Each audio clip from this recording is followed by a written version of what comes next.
denied.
Beg for mercy.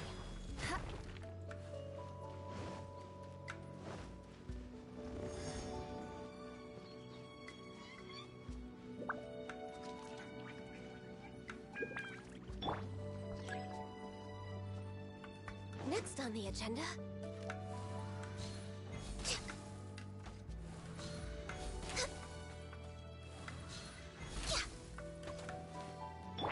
Crush!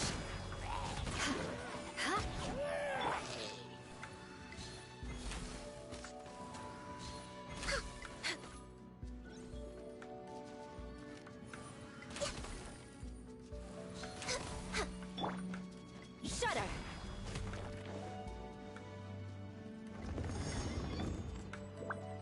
More speed.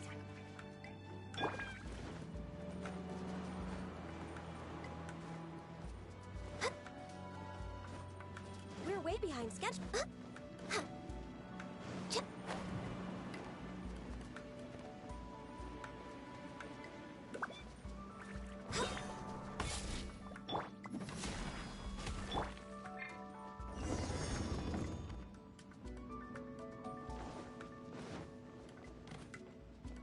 It appears that we've been taken for intruders. This time, why not allow me to take care of this? Transfiguration!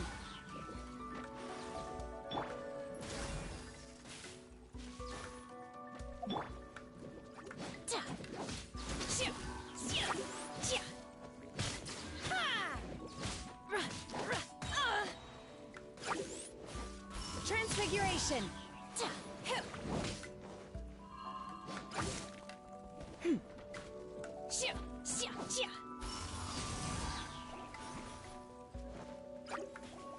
Cryo Incarnate!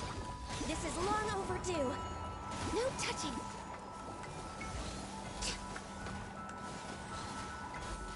The core of the mechanism is exposed. Now's our chance.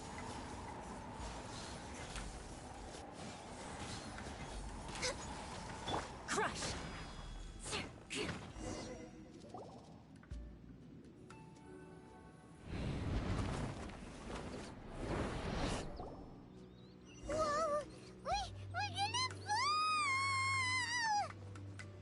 Guess I got my comeuppance. Is everyone okay? Look! Vasilia's disappeared beneath the clouds again! It looks like we need to go further down. But before that, let's destroy the guard mechanisms on this level first.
touching.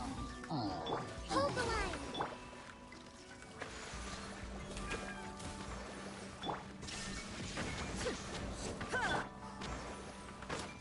Access denied.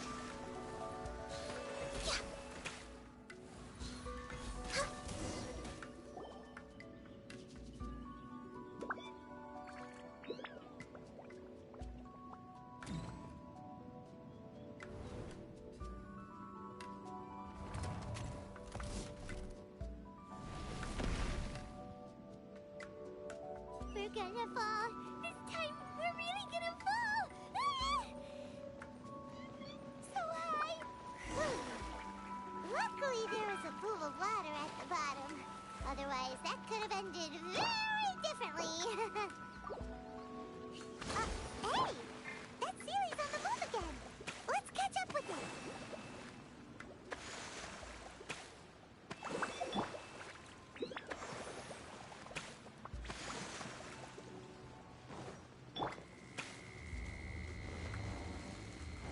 Huh.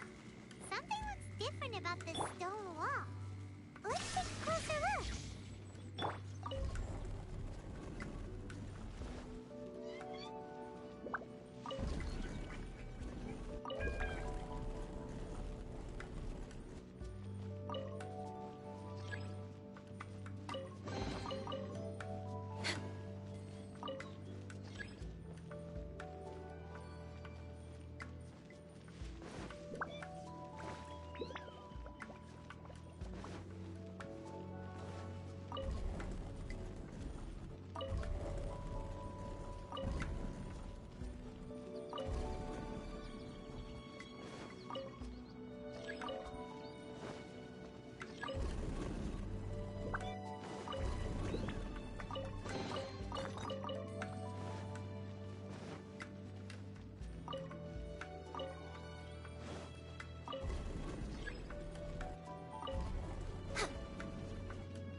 We're way behind schedule.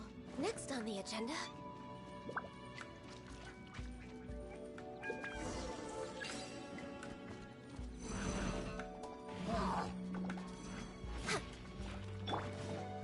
Rest and rebuild. Inazuma shines eternal!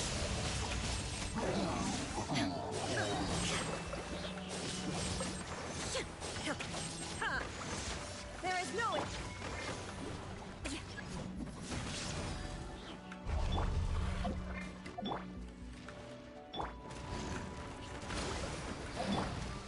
Do your master's bidding! For Rex Lapis! Born of ice and frost.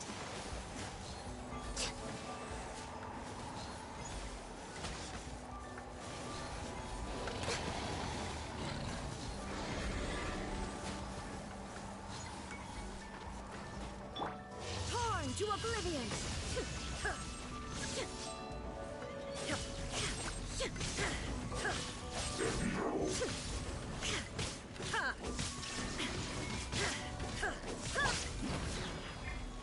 Allow me.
behind schedule.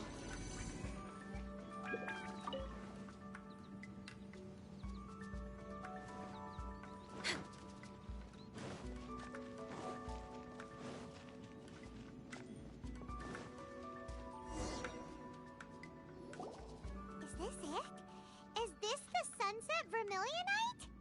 It's so huge! That's true, but then again...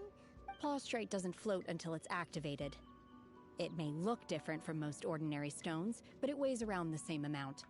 Only after being activated does Plaustrite reveal its true nature, breaking free from the shackles of the mortal realm and ascending up into the heavens. I'm back. Wow, Shenhe, you seem to know Right. everything about this. Only because my master is fond of chatting about these things. I'm gonna get off. The it. moment she has some Man. time to spare, she'll come straight for me and start gonna telling be off story of it. after story. Off. I don't care for her stories Bye-bye, most of Ray. the time. I certainly didn't expect them to ever come in handy like this. Hold on a sec. Paimon just realized something. If we activate it here, there's no way we'll be able to get it back to the site, right? Heck, we'll be dragged up into the sky too! But if we don't activate it, how else are we gonna lift it? This rock must weigh well over 1,000 pounds, surely! Don't worry. I can handle the weight quite easily. Are you sure? Be careful. Please don't worry. I'm well aware that a plaustrite sample this large must be highly valuable. I will be gentle with it and make sure it does not get damaged. My safety. That's right! Paimon's sure you can handle it and everything, but if something this heavy lands on you, you're gonna get yourself hurt, no matter who you are. You gotta be extra careful when lifting heavy objects. It's just common sense. Is it now? Well then, thank you. I'll go on ahead with the plaustrite. Let's meet at the building site later. How is Shenhe able to carry the huge rock all by herself? Adepti super strength much? We can't slow down yet. Let's go meet her at the building site.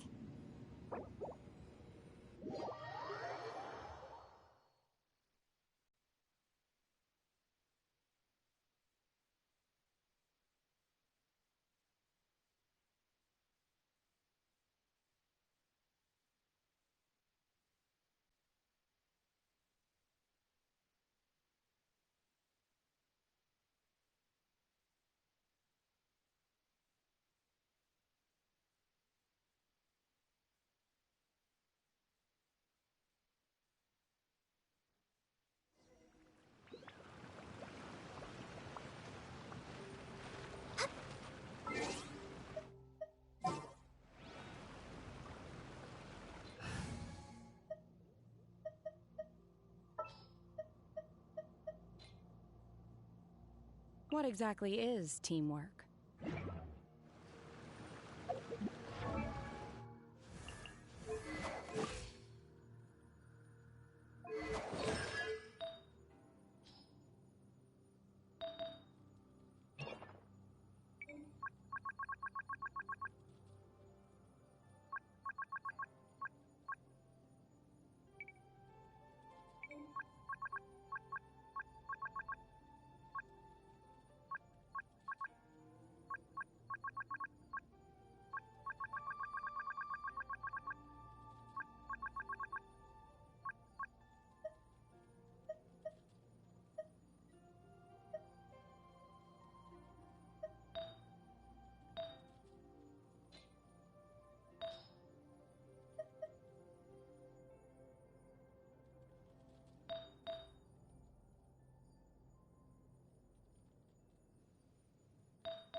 behind schedule.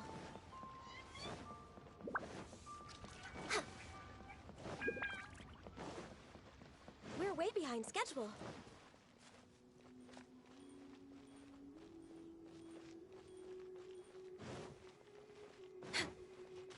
We're way behind schedule.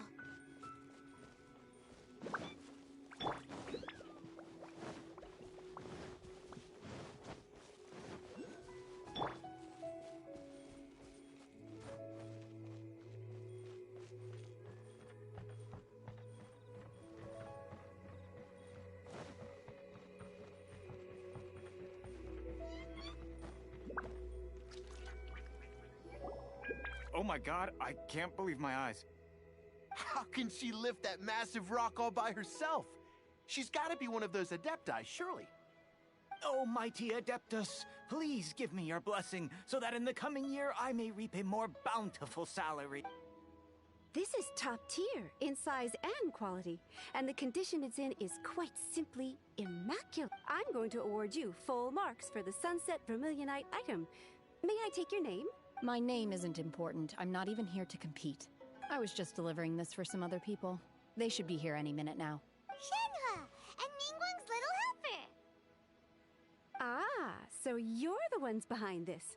No wonder. The rarest talent turns in the rarest plastrite specimen. But I have to correct you on one point. It's not helper, it's secretary. Okay then, Miss Secretary, what do you think of the rock we found? Pretty amazing, right? In truth, it is the finest piece of plastrite we have received so far. If everything goes according to plan, we will use this piece in the foundation of the Jade Chamber, which will enable us to proceed to the next stage of construction. As a side note, Lady Ningguang has rented some dwellings in the nearby area to serve as accommodations for the contestants. If you need a place to rest, you are welcome to stay there. Now, please excuse me. As you can see, there is still a lot of work to do on the building site. Shenhe, just now on the way over, pretty much everyone was singing your praises. Oh, really? What kind of reaction is that? So strange. Aren't you happy about it? Whenever Paimon gets praised, Paimon can't help but hold her head up high and break into a big smug smile. I've had similar compliments before. They call me an Adeptus, treat me with great deference and respect, as if I'm set apart from the common folk. Yeah, 'cause that's how Adepti are. At least the ones we've met are pretty unique and reclusive, too. Way different than normal people. But I am not...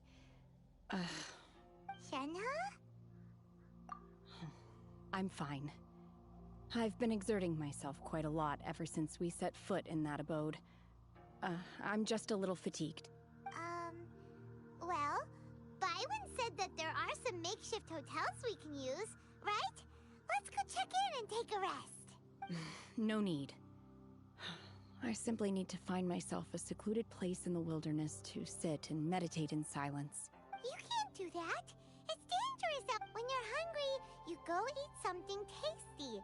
And when you're tired, you go lie down in a nice, comfy bed. All right? Seriously, don't punish yourself like this. Okay. If you insist. Great! Now we're talking. Let's head to our hotel.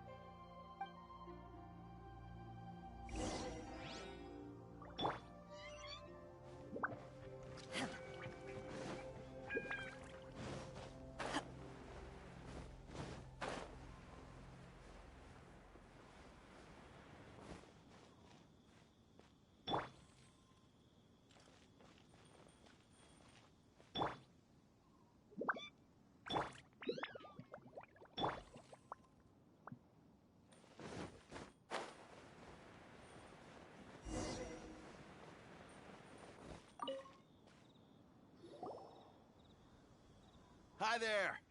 Checking in, are we? You're just in time. We only have 2 rooms left. Since this was chosen as the building site for the new Jade Chamber, we've had a constant stream of people in this area. And not just workers either. Visitors, business. So Business is booming for me today. Very few vacancies. You're lucky you got here when you did. Great! One of your rooms is still being cleaned. I guess it should be ready within the hour. The other room is just through the door on the left. Here are your keys.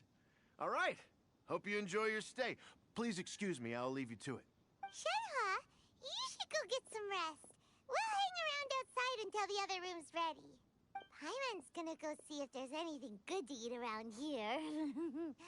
Paimon couldn't help but notice one of the guests walk in with a huge grilled chicken drumstick before.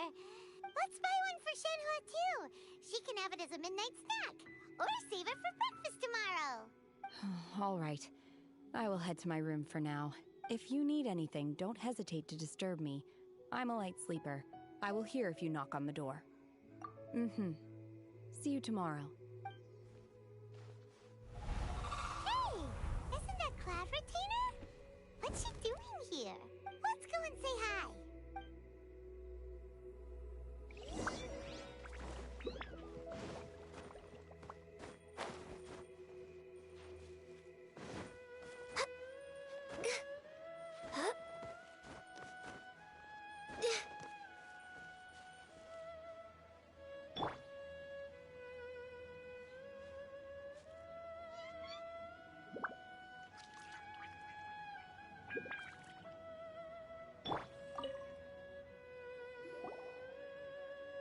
One trusts you have met Shenhe. So, are you getting along quite well? So far, so good. Yeah. So, you know Shenhe too, Cloud Retainer? Naturally. Save for Ganyu, who spends the majority of her time in Liyue Harbor. All the Adepti living today are acquainted with Shenhe to some degree. Cool. So, what's her Adeptus name anyway? Calling her Shenhe feels kind of friendly, but also kind of disrespectful. So Paimon's thinking maybe it'd be better if we called her by her Adeptus name instead. Her Adeptus name? Why, pray tell, would Shenhe have an Adeptus name? Don't all Adepti have a special title they go by? On this latter point, you are correct. However, Shenhe is human. Oh, right. Wait, what? You knew already? So is Paimon the only one who didn't know? Do you mean to say that she presents differently from ordinary human beings? Well, to start with, her problem-solving methods are extremely direct. Ah, yes. She was like this all those years ago when one first met her. In this respect, she has not changed.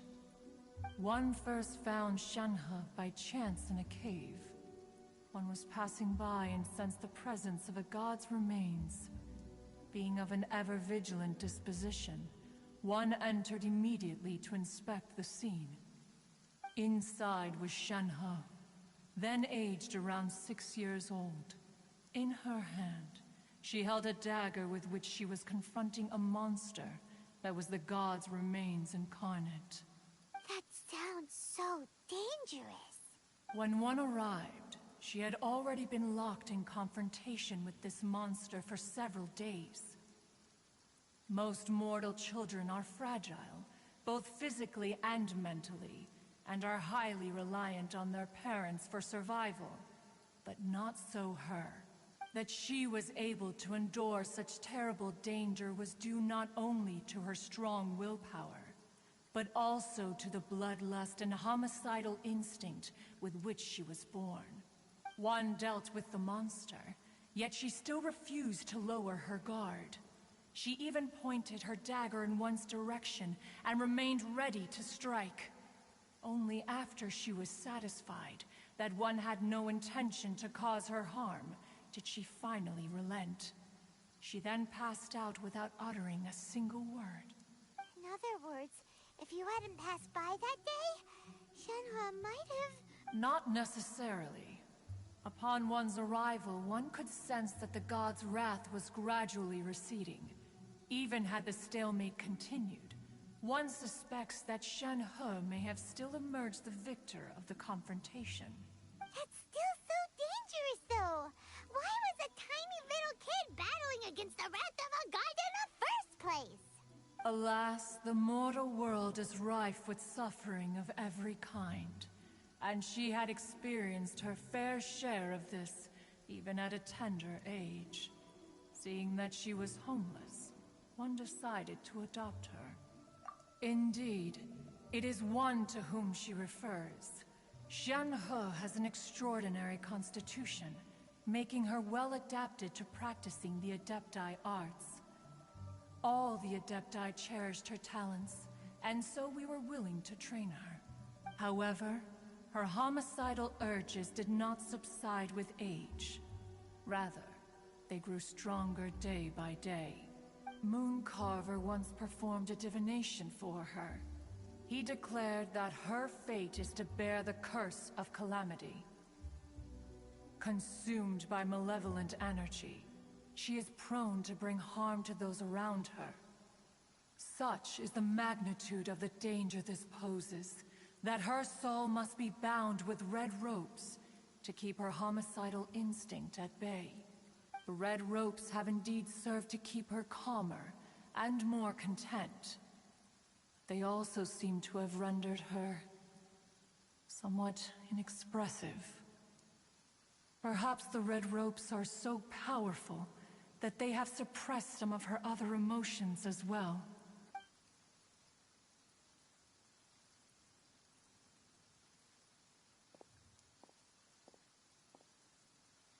It is only by fate that people's paths may cross.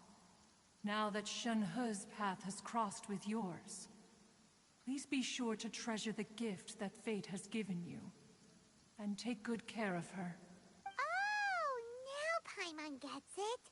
You came out here to check up on Shenhe because you were worried about her, didn't you? Huh. You dare draw such a facile conclusion on the nature of one's present excursion? Incorrect. The truth is that while Liyue Harbor may seem peaceful today, danger is always lurking in the shadows. Ningguang once made a bold assertion that this is to be the era of the contract between Liyue and the humans. Well, one is most curious to observe how she will respond to the coming storm. If she handles it admirably, one is willing to be a witness to her achievements. But if she does not, the Adepti shall not hesitate to seize control. Let us conclude our conversation here for today. One has occupied enough of your time, and night is approaching. Be sure to get ample rest.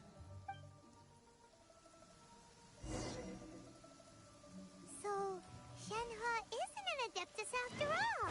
She just grew up around the Adepti.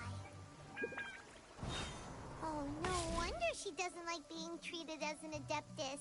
Having everyone falling over themselves to show their respect all the time must be kinda hard to deal with.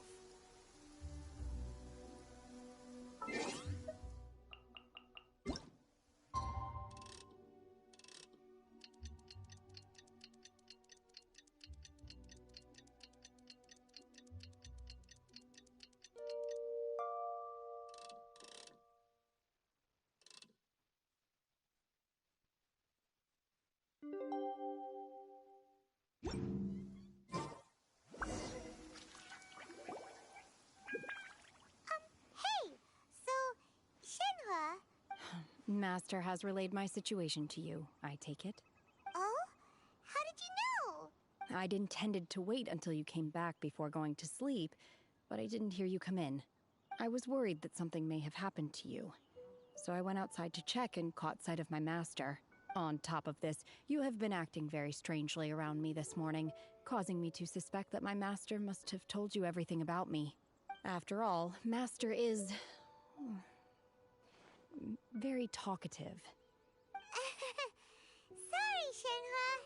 Paimon had you down as an Adeptus this whole time, but it turns out Paimon was wrong. It's okay. I don't mind. The fault is mine for not explaining everything to you sooner, because in my experience, trying to explain is a futile pursuit. Still, though you mistook me for an Adeptus, you never treated me as distant and unapproachable. Instead, you treated me as you would a friend. For this, I am very grateful indeed. To be fair, we've met our fair share of real Adepti, too. Anyway, now it's settled. From now on, you're our friend. Whether you're an Adeptus or a human isn't the important thing. First and foremost, we're just plain old friends. Got it. Although I don't know quite what it entails in terms of what I have to do, I must say I like the title Friend very much indeed. Great! Well, now that we're all rested up, we should start searching for the other 2 items on the list. But before we do that, let's go to the building site and ask Ningguang's little helper how the progress is going. After all, Sunset Vermilionite is so rare. Paimon doubts many competitors will really be able to find any. If it turns out some of them have given up already, we'll be able to take things a little more slowly. Oh, and another thing. We bought some grilled chicken drumsticks on the way back last night. There was a place just outside. Here's one for you, Shenhua. Try it! They're so good. I concur. It has a rich flavor, far more agreeable than those I've cooked for myself in the wilderness in the past.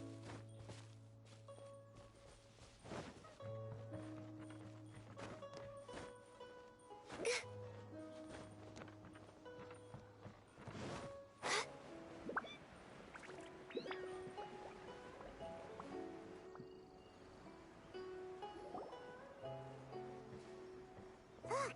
Look! The Jade Chamber is floating into the sky! But it seems to be tied down by something. That's because it's not finished. Hey, Bywin! And hey, Beto! And hey! Person Paimon doesn't know? Given the enormous scale of the Jade Chamber, we split the construction work into 2 phases to make sure the structure remains balanced. Before we find some suitable plastrite, we build the Jade Chamber's keel at ground level. Once the plastrite is ready, we place it into the keel and let the partially constructed Jade Chamber rise up to the height of the surrounding mountain peaks. The remainder of the construction work is then carried out at that altitude. Once everything is ready, we release the iron tethers and allow the Jade Chamber to rise to its target altitude. Miss Bywin, we've brought some new materials to submit. One moment, I'll be right there. The construction work has only been able to progress this rapidly thanks to the plastrite provided by you. Lady Ningguang is most grateful and looks forward to seeing more of your work. Wow, can't believe you sourced the plastrite so quickly. It's the key piece of the puzzle. Looks like you beat us to the punch. Beto? You're joining the Jade Chamber contest too? Sure am. I happened to get my hands on a chunk of Sunset Vermilionite on a voyage a while back, so I figured I'd bring it over. Huh.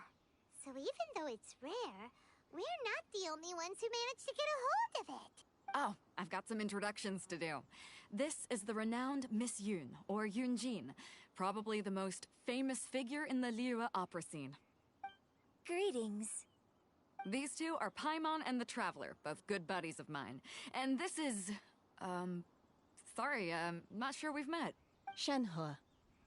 I am their friend. Good to meet you. A friend of a friend is my friend too. Or, as I like to say, a mate of a crewmate is part of the crew. Miss Yun is also here for the contest. Turns out she needed to borrow a boat, so we came together. It's an honor to finally meet you both. I've heard much about you. Miss Shenhe, though we are only meeting for the first time, I have a feeling that we will get along very well indeed. To be honest with you all, I am in great need of this opportunity to ask Lady Ningguang a question. That's why I joined the contest. Thanks to my father's connections, I was able to acquire a specimen of the plastrite required. Fortunately, it was approved for submission, despite being a little on the diminutive side. Wow. So it looks like the 3 of us are competitors now. Excuse me for prying, Miss Shenhe, but are you competing as well? No, I don't have any questions for Ningguang. I just wanted to help her win. In that case, I have a proposal to make. Lady Ningguang said that the first 3 contestants to procure all 3 materials will be awarded the chance to ask a question. Well, there are 3 teams here. We can split the prize between us. Instead of competing against each other, we could work together to secure the top 3 places between us. What do you think? Sounds great, but how does it change things exactly? I think I see where you're going with this, Miss Yoon. The plastrite was the most difficult item to source by a long shot. Luckily, all 3 of us managed to get our hands on it. The 2 remaining items aren't quite so rare, so as long as one of us finds a way to source it, the other 2 can hop on the bandwagon. How'd I do? Is that what you had in mind? Precisely. Huh. Interesting approach. Okay then. All right, I'll go first. I have some leads on these wonder cores. From what I've heard, the core itself is really not that difficult to make. The hard part is getting hold of the ore used as raw materials. I'm gonna head back to the ship and ask Suling if he's heard of them. You guys... We will head into town and seek advice from Master Zhang of Hanfeng's Ironmongers. Thoughts? Wonderful. We'll split into teams then, and whoever makes progress first... I'm gonna take off. See you later. Okay, let's go! By the way, what question are you gonna ask Ningguang Yun? I'm looking for a venue to host the performance of our new opera. Lady Ningguang has excellent judgment, so I would like to hear her opinion. Ooh, what's the opera called? The opera is A Labor of Love by my father. He wrote it based on a popular urban legend about an evil spirit and an adeptus. It's called The Divine Damsel of Devastation.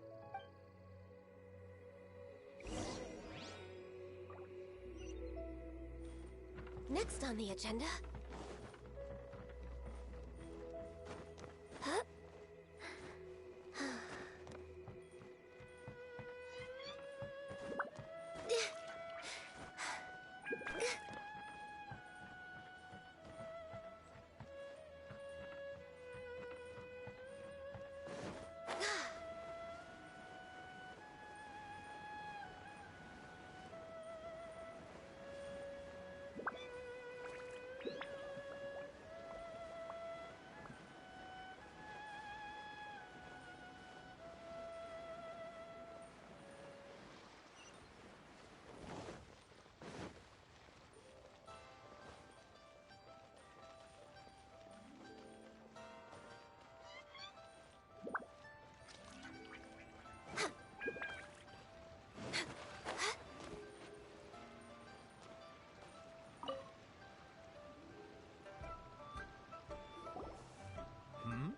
Ah, hello.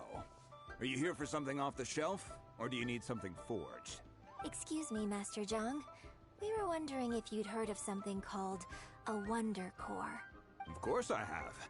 Sorry, who's asking? My name is Yunjin. Perhaps you don't know me, but I believe that you forged some weaponry for my father in the past, for stage use. Yunjin? Stage use? Oh, so you must be Miss Yoon. Sorry, my brain's finally caught up. It's not used to doing much beyond bashing a hammer all day. Everyone's heard of you, Miss Yoon. Even folks who don't make it to the opera all that often. Like myself. So, you're here to ask about Wonder Cores, huh? As it happens, I do know how to make them. Matter of fact, I made some for Lady Ningguang back when she was building the original Jade Chamber. The types of ore needed to make Wonder Cores are a little hard to come by. Lady Ningguang supplied them herself last time. I don't suppose you've brought any yourselves? No, we were gonna ask you what kinds of ore we need. Sure. Well, you'll need 2 kinds. Star Splinter Iron and Subrosium. If I remember correctly, Lady Ningguang sourced her Star Splinter Iron from the Mount Tianheng area. They say it resonates with visions. It could take some work, but if you stick with it, you'll find some eventually. As for the Subrosium, though, that's trickier. It's all but unheard of on the market. I'm really not sure. Sorry. What I've heard is that the people around Mount Tianheng have some sort of magic trick that can pinpoint the location of the stuff. Of course, it's probably just hearsay. If you want my advice, start by looking for Star Splinter iron around Mount Tianheng. And if you run into any locals, ask them a few questions about Subrosium. Mount Tianheng. Interestingly enough, the story of the divine damsel, I hear the view there is quite spectacular. Perhaps it can give me some inspiration.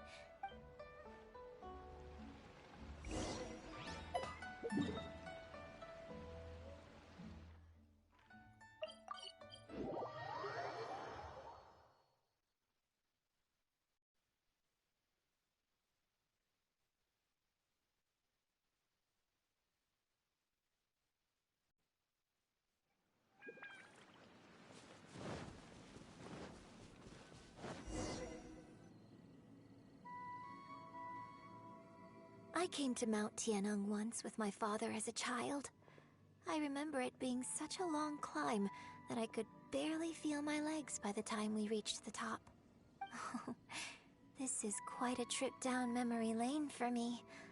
Look at these majestic, towering peaks and the gently flowing streams. It's like setting foot in paradise. No wonder the legend of the divine damsel of devastation is said to have taken place here. Adepti wander oft where mortals seldom stride. Indeed, this looks like a place that one might expect to be frequented by Adepti. The Divine Damsel of Devastation is your upcoming opera, right? And the story takes place in Mount Tianheng. Huh. Seems like you have a real connection with this place. What's the story about, though? It's the story of a girl becoming a hero. Cool! A hero story? They're Paimon's favorite! The legend first arose in this area. It is said that there used to be a prosperous village on the mountain. In that village, there was a loving couple who were completely devoted to one another. One day, a terrifying monster appeared. The wife was out collecting herbs and was captured by the monster. Her husband was so distraught at the news that it broke his spirit and drove him to madness. The vile and vicious monster told the villagers, "If you want to live, you must sacrifice a child to me." What a nasty piece of work! Paimon sure hopes this monster gets put in its place! But the monster was so terrible and so strong that all within the village were terrified of it. They had no choice but to give in to the monster's demand. Just while they were discussing whose child would be given over to the monster, a little girl suddenly stood up and came forward. No! Don't do it, little— Unbeknownst to anybody else, she was concealing an exorcist's blade. She approached the monster's lair, feigning fear and trepidation. When she finally arrived, she courageously drew her sword and entered into a fierce struggle with the monster, from which she eventually emerged as the victor. Her extraordinary abilities drew the attention of the Adepti, and they took her as one of their own. Her story became the stuff of legends. But alas, the paths of mortals and Adepti seldom cross, and she would never again re-enter the mortal world. And so, destined to grace the mortal realm for but a brief moment, she vanished like a wisp of smoke into thin air. That's how the opera ends. I really like this story, but I personally think that perhaps the little girl was not as brave as the opera makes her out to be. I'm not sure she deserves all the praise she is given. I've never considered that before. Opera is always an interpretation of the events it purports to portray. A certain degree of deviation from the truth is always inevitable. When my father wrote the script for this play, I suppose his intention was to inspire his audience with the character of the divine damsel. I think it's a great story. The ideal story. Well, it sure inspired Paimon!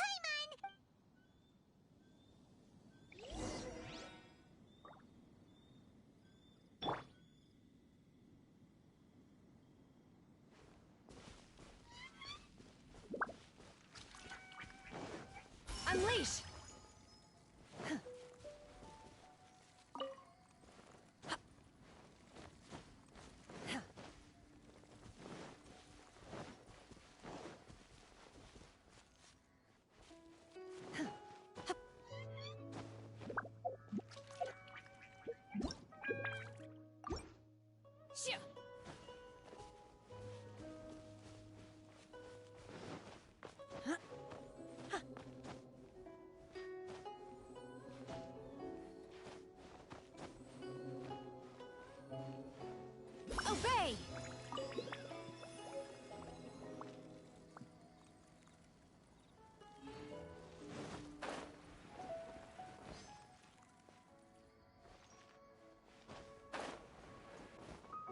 Manifest!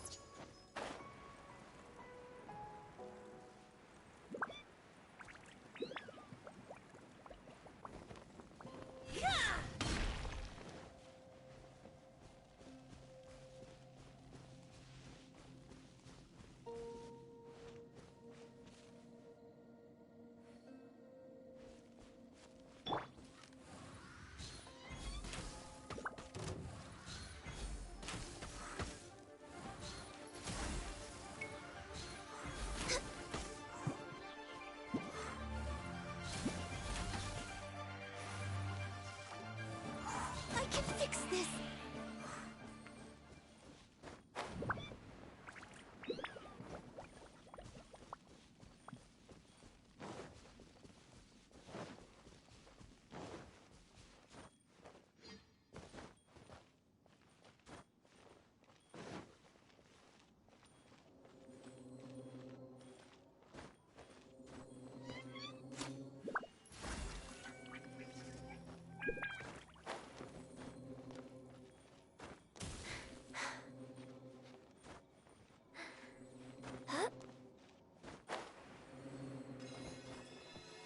This should be enough Star Splinter iron. Now we just need to find that Subrosium. I think I saw a village on our way here. Master Zhang said we should ask the locals for help. Why don't we try there? Hey, there really is someone here. Yunjin, looks like you were right. Excuse us, sir. Can we ask you something? Huh. He didn't seem to catch that. Hello, sir. We were just passing by and wanted to ask if you happen to know anything about Subrosium. Is he trying to tell us to look for clues in the village? Shenhua, Yunjin. Sorry, you can go ahead without me. I'd like to have a word with this gentleman. If that's okay with you, Uncle Mingjin. It's... Shenhe. Shinhe. You're alive. The rumors were true. So, all these years? I'm sorry, I don't know how to find Subrosium. But I think you can find some information in the village. This place is deserted now. No one ever comes here. So you can rummage around all you want. Huh? You know this guy, Shenhua?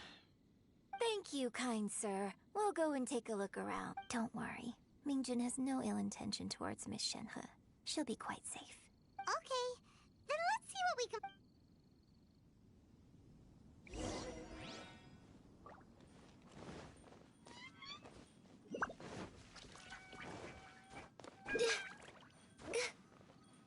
Huh?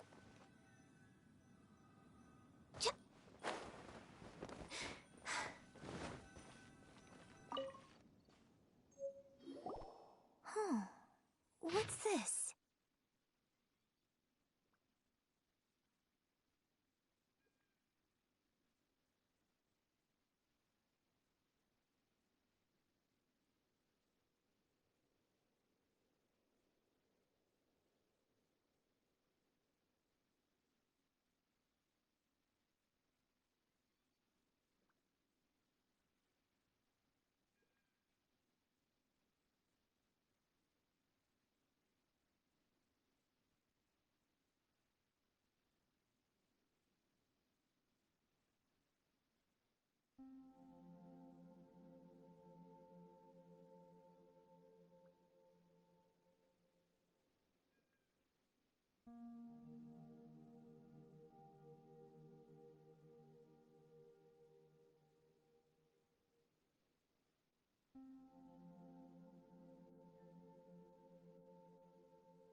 So, Shenhe is the divine damsel? Now that I think about it, she does behave rather like an adeptus, and she is about the right age. So that's why I've been getting the strangest feeling whenever I chat with her. I should have noticed it earlier. According to this text, the divine damsel from the opera was actually the daughter of the loving couple. And she didn't volunteer. She was sacrificed to the monster by her own father. Oh, the truth is even more lamentable than the opera. Now I understand why Shenhe said the girl was not as brave as people think. It wasn't her choice to enter that ghastly situation. She was forced into it. Oh, it looks like my father may need to make a few revisions to his beloved opera.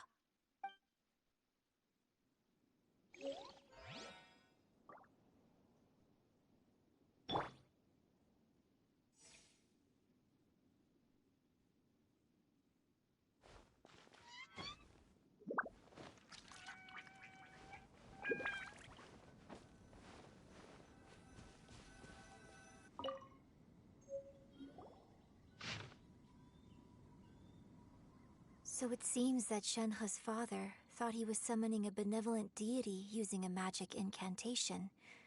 But in fact, he summoned an evil god's remains, which took the form of a monster.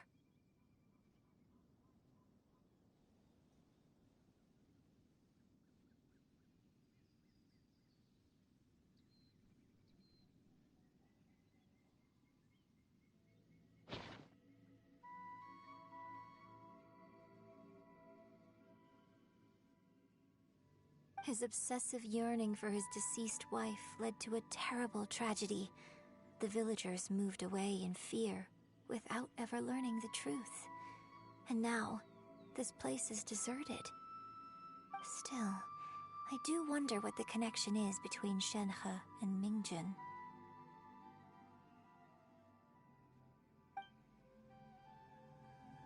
We've looked everywhere, but still no mention of Subrosium. Let's have a look over there.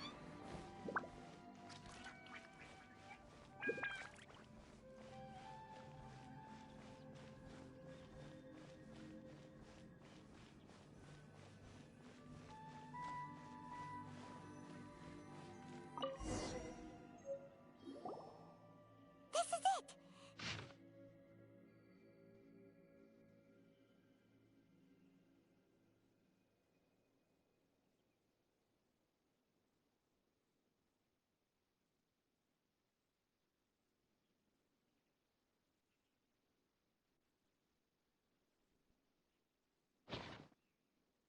So basically, we need to go to the middle of the lake south of Mount Tianheng at dusk, and we'll find us some Subrosium! Let's go back and tell Shenhe the news!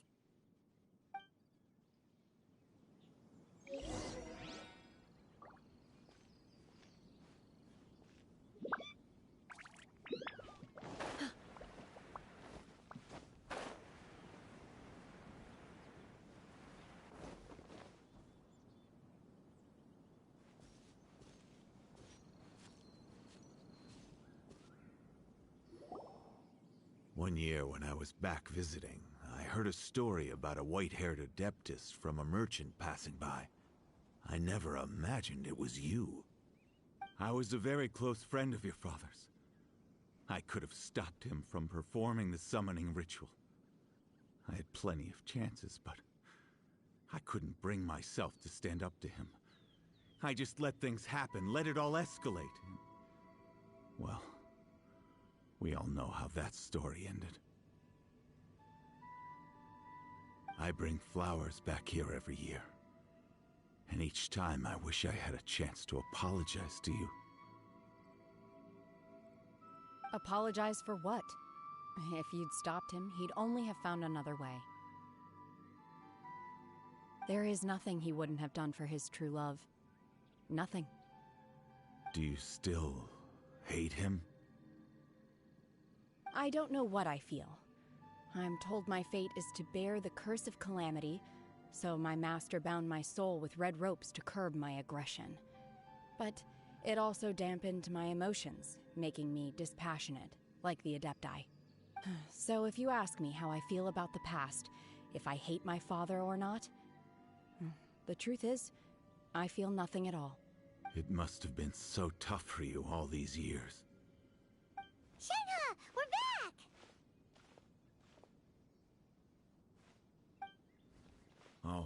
and I will leave you all in peace. Shenhe, it brings me some solace knowing that you are okay. I'll tell you more about the old times next time we meet. Thanks, mister. We found some info in the end.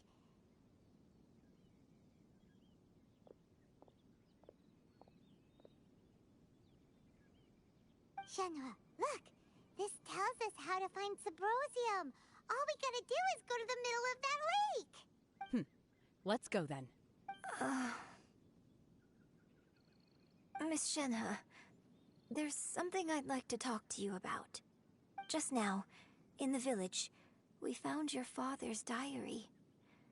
It turns out that many of the details in the Divine Damsel of Devastation are not true to the facts. So I'd like to change them. Why?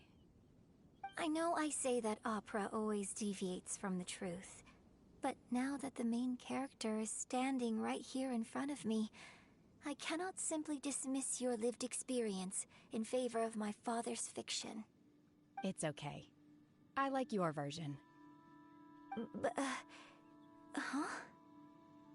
My master once said that the day I learn how to use my strength for the good of others is the day that I can truly become part of human society. So, I hope that one day I might be brave enough to stand up and protect others, just like the girl in the opera.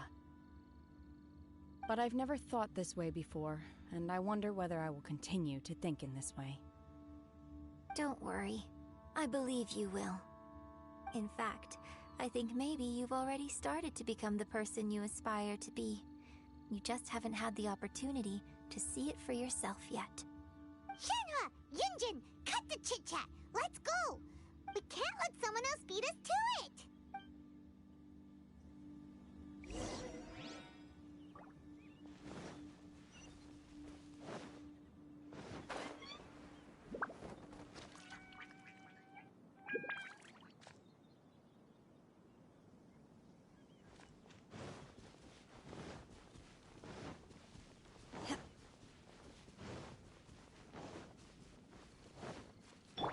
Allow me!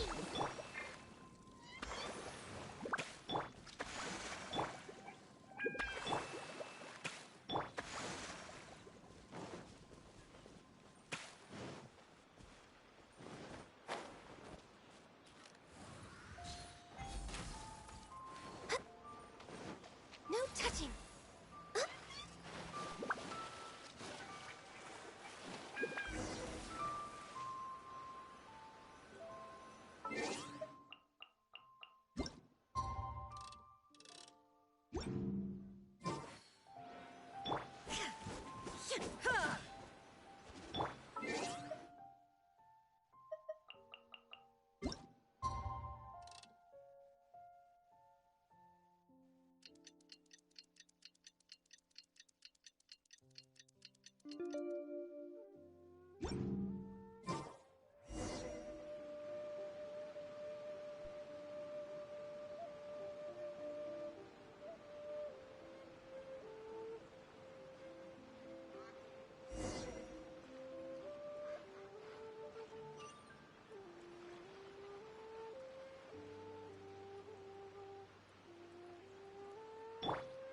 Take your true form!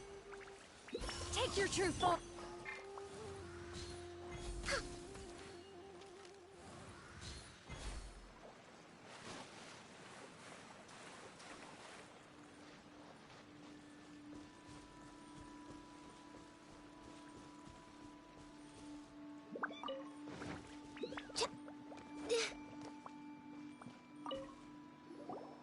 What brings you here?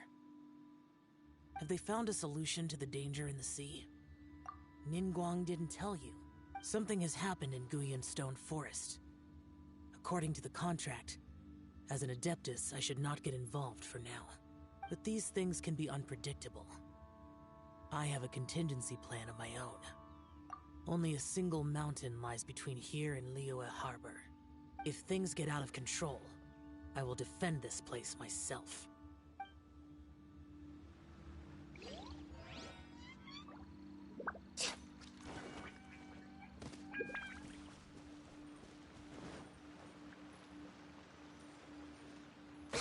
That's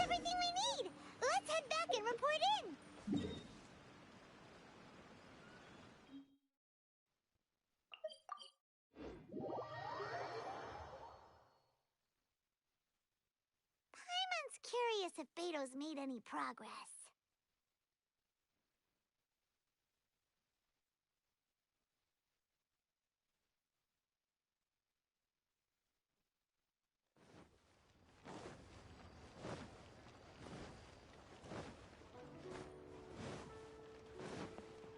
Next on the agenda...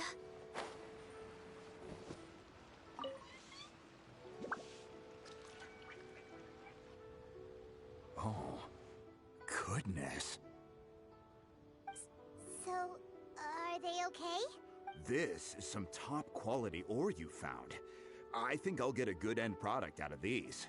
Guess now it's my time to shine. Hey everyone, how's the A-team doing? I ran into a bit of a brick wall on my end. Suling's never seen a Wonder Core before, and says it'd take a lot of research for him to get up to speed. Leave the Wonder Cores to me. I'll work on them while you go about your business. Don't worry. It won't take me too long. Much obliged, Master Zhang. We should look into the Adepti sigils next, but where should we find items relating to the Adepti? I'll sort that out. Oh? You got this then? Yes.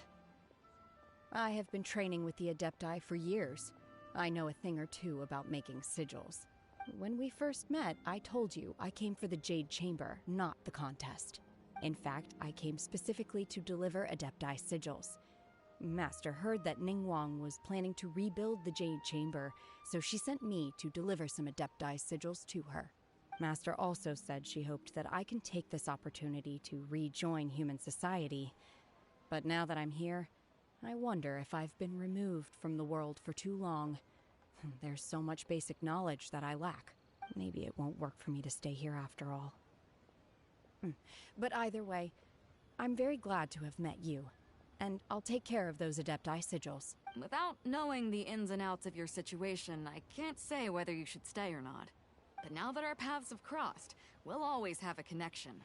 So if you're ever feeling down, come find me on my ship. There'll be a drink waiting for you. Thank you.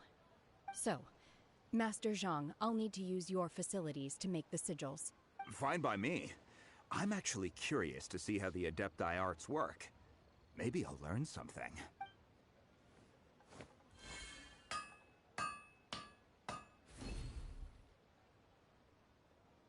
Whew. The sigils are ready. Though they are in some respects inferior to my master's, I can assure you there will be no quality issues. I've finished forging the things you asked for, too. Great! Let's go submit them before someone else gets there ahead of us.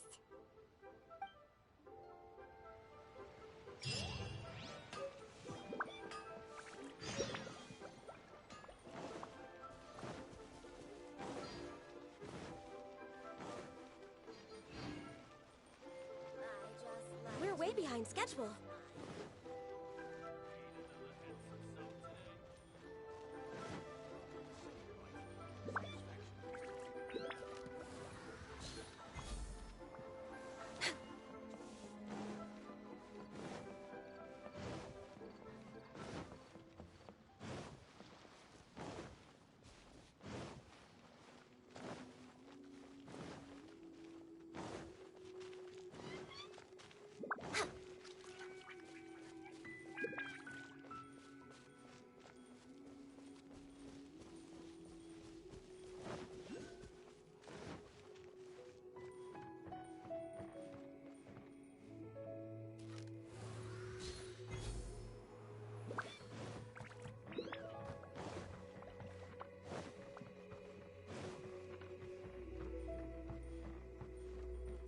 Next...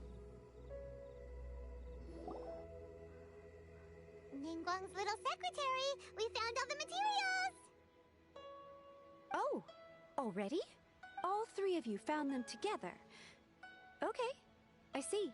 The Wonder Cores and Adepti sigils look good. It seems that we found our winners.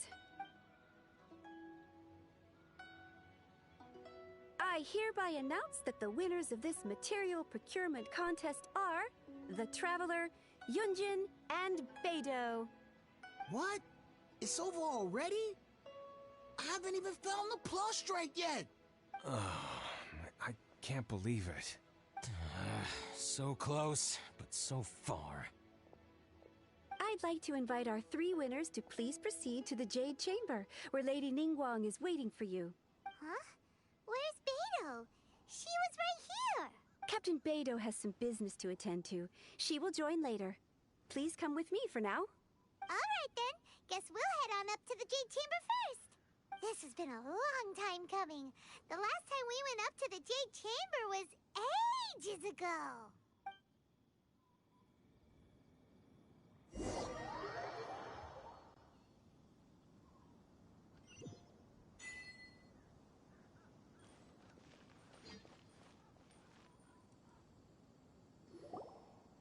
Combine the Adepti sigils with the Wonder Cores and insert them into the Jade Chamber's control compartment. The construction of the new Jade Chamber is now officially complete. Once the tethers are released, it will soar into the sky. Thank you all for your work. Now it is time for me to fulfill my promise. Yeah!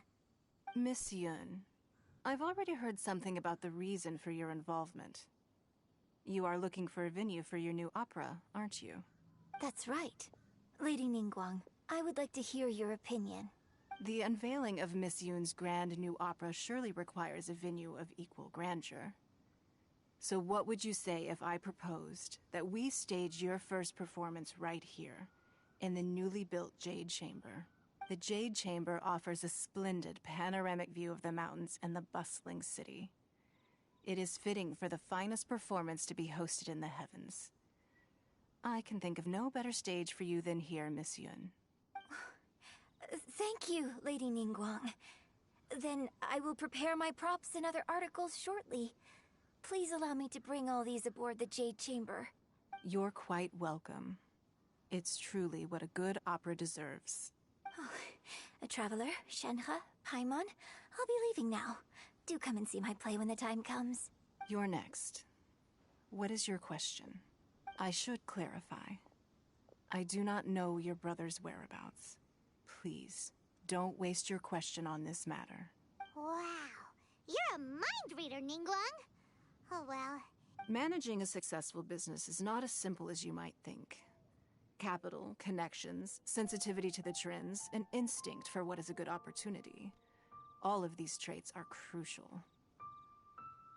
If you want to know how to make money, I will honor our agreement and give you an answer. But that is not to say that it will work for you. Wow, Paimon hadn't even Your question was written all over your face. Now look, you helped me rebuild the Jade Chamber, and I intend to repay you handsomely for it. So I promise you that should you one day require financial assistance, you may seek employment here. I will pay you at the highest rate of remuneration. Great! So next time we run out of Moro, we just need to come to Ningguang? No more questions from us. Shenhe, you got a question? Me? Yes, this is a group effort. Thank you. But I don't have anything to ask. Are you sure? This is a once-in-a-lifetime opportunity. I'd urge you not to squander it. Yeah, just don't waste it. Hold on a second. Paimon can probably think of another one. Lady Ningguang, do you think I can ever fit in Liyue Harbor? Now that is an interesting question. Liyue Harbor is very inclusive.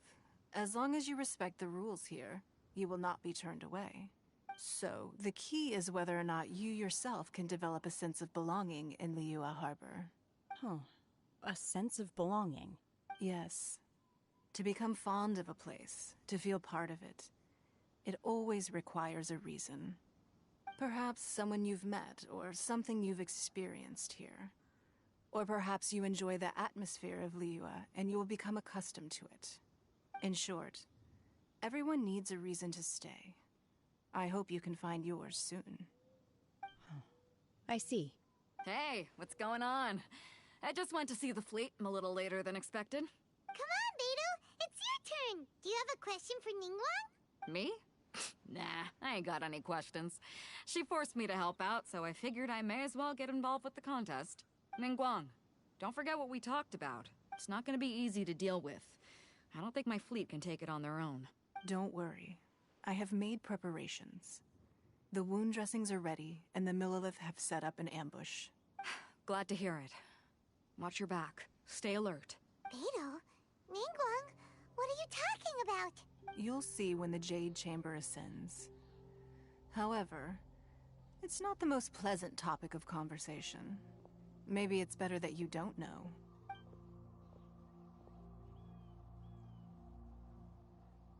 When I first set foot in the Jade Chamber, I stood at the edge of the platform and looked down upon Liyue Harbor far below. At that time, I dreamed that one day the Jade Chamber's shadow would be seen in all 7 nations of Teyvat. My wish has not changed to this very day. However, it is not only out of consideration for myself that I have built the Jade Chamber anew at this time. I hope the Jade Chamber will always float in the skies above Liyue Harbor, bearing witness to the prosperity and peace of the human world. And I hope that you can all witness it with me. Let the Ascension ceremony commence!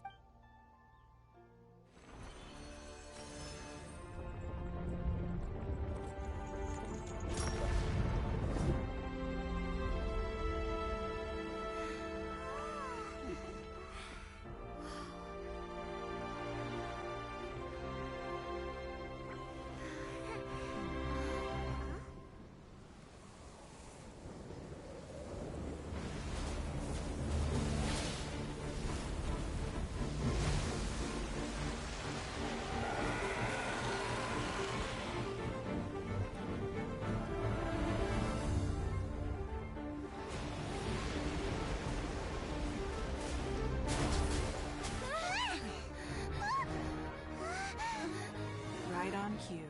The Avenger of the Vortex, Beisht. Who is that? Osial's wife. Final follower of the Overlord of the Vortex. Sounds like you knew this was coming! Beidou sensed something was stirring in the deep. She warned me months ago.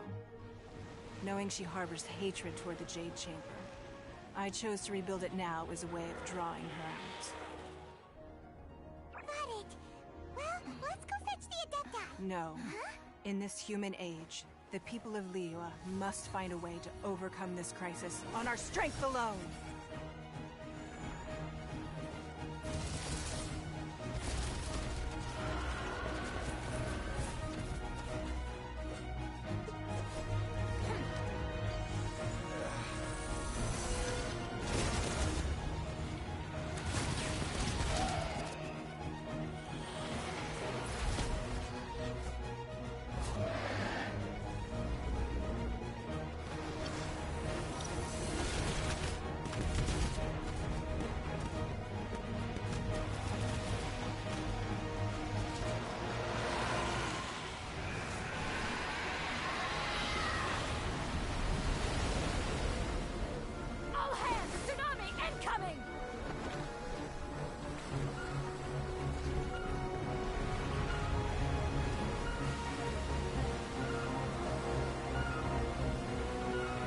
What's that? Wait! A giant wave!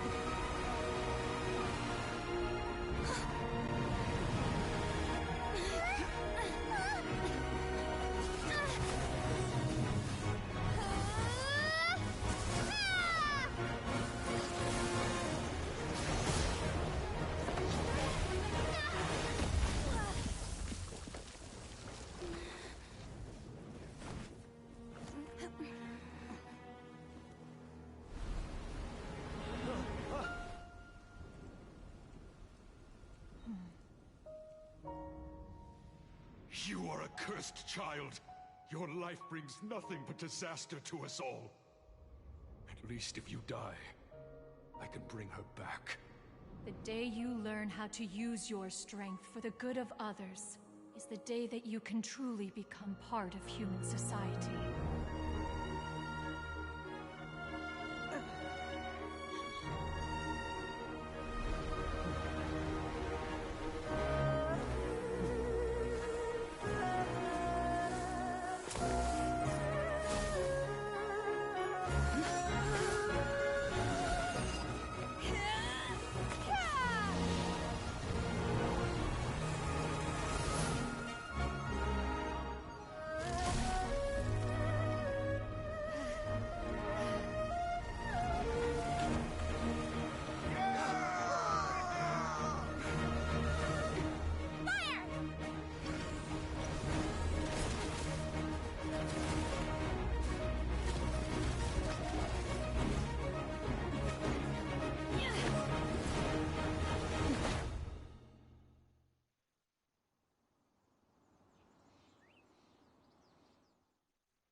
What are you doing here? We can't let you be the only one taking this risk! I hardly see this as a great risk. The people of Liyue Harbor are well prepared, and she is already badly injured. Only sheer willpower is keeping her alive. I may be nearing the end of my stamina, but in a fight to the death, I think I have the upper hand. We'll help too!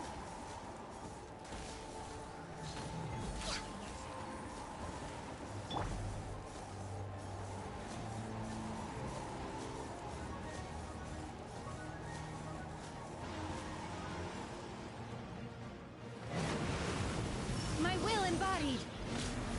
Obey! Chia!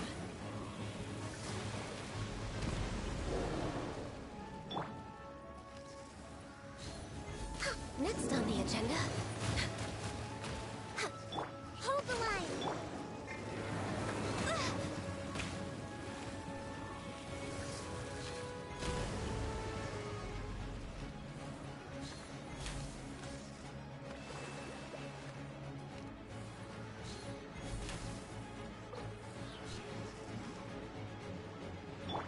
Allow me!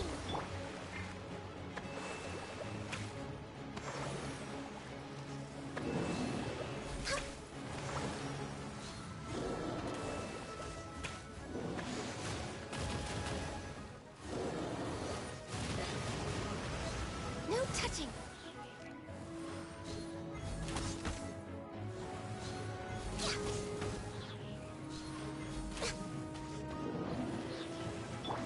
Hold the line!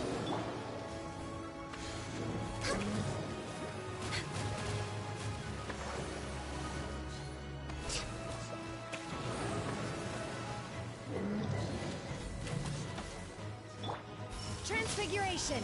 Unleash!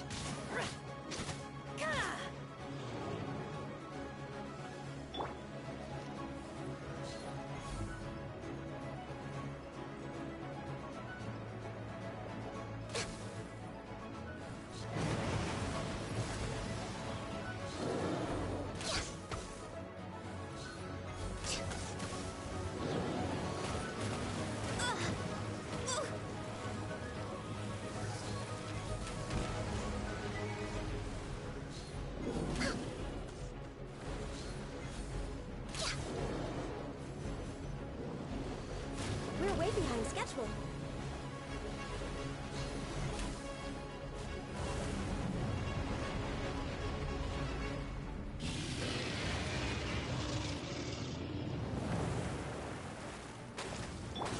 Allow me!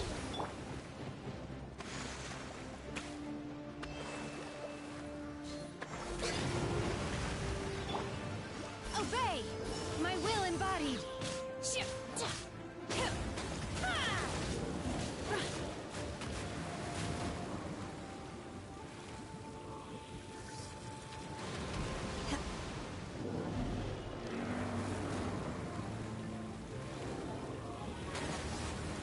Transfiguration!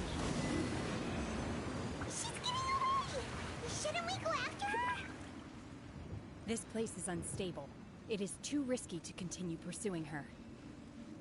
If the place collapsed, the consequences would be disastrous. Let's head back.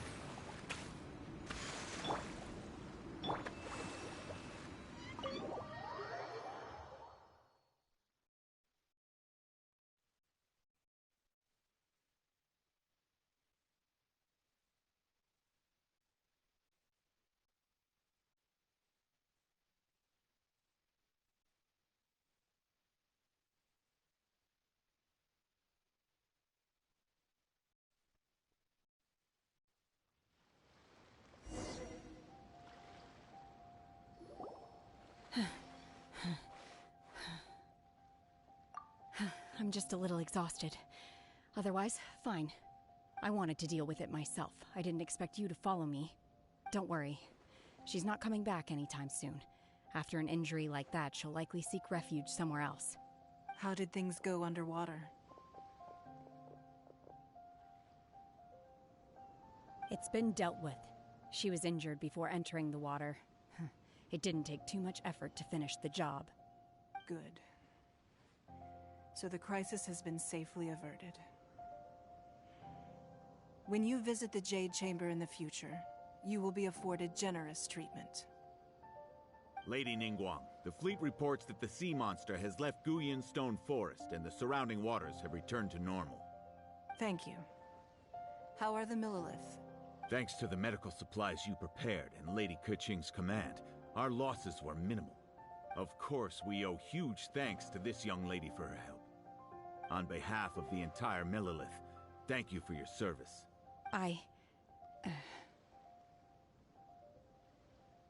Great. Then next time I watch Miss Yun's opera, I'll be able to take the compliments. I wasn't trying to be a hero, though.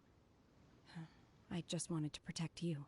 Let the soldiers recuperate, but don't let your guard down. If she returns with a vengeance, we must be prepared. Yes, ma'am. You've been monitoring us for some time now. I trust you've reached a conclusion. You wish to hear one's opinion. Well, things would have hardly gone so smoothly had it not been for Shenhe. That I do not deny. However, final victory was always going to be ours, even had things been a little more arduous. If it came to it, I could always destroy another Jade Chamber. One has observed your adaptation of the Guizhong Ballista, and find oneself compelled to admit that you have evidenced some degree of novel thinking. You have learned from past failures and prepared for this crisis in advance. This is considerable progress compared to the last time. Hence, on balance, one finds your performance during this trial satisfactory enough. But there will no doubt be further trials to come in the future. Do not suppose that one will not continue observing you hereafter. While the position of Tianquan remains mine, I will always ensure Liyue's safety. Shenhe, one saw you secretly venture out from the mountains a few years ago, and noticed the air of dejection in which you returned. Hopefully this trip to Liyue Harbor has been a different experience. Yes. I can't explain it, but I feel happier than I expected. Good.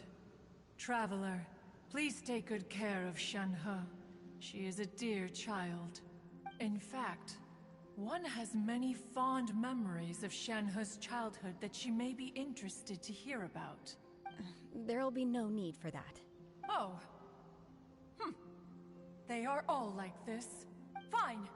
Since you care not to listen, one shan't be telling you. One shall be going homeward now. Please, have a good rest. Come to the Jade Chamber when you have recovered your energy. We must celebrate both the completion of the Jade Chamber and the fact that Liyue has weathered another crisis. This banquet must be the most spectacular ever.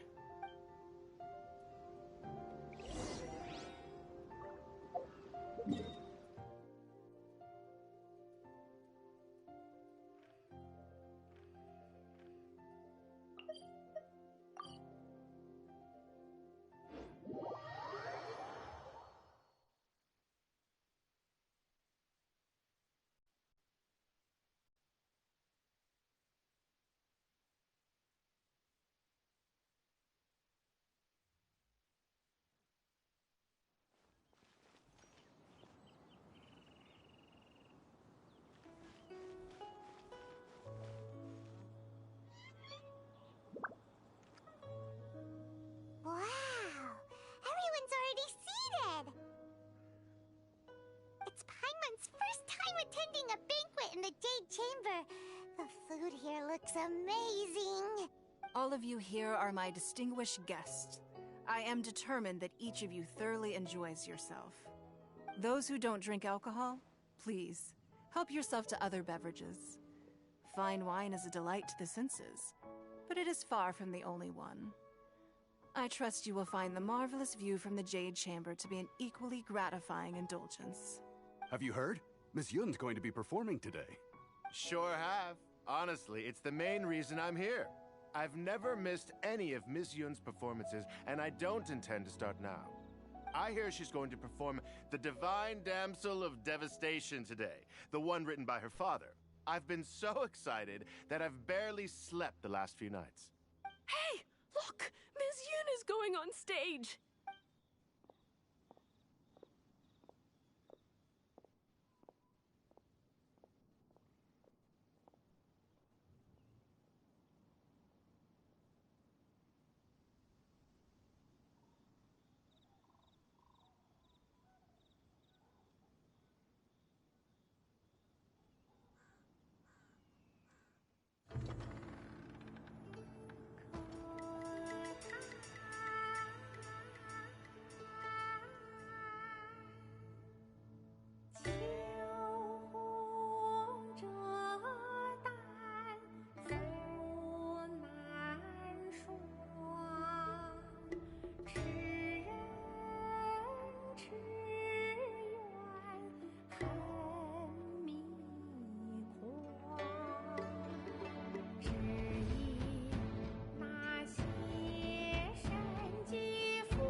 神女劈冠到这里本该接近尾声，但今日我再添一笔，唱与诸位听。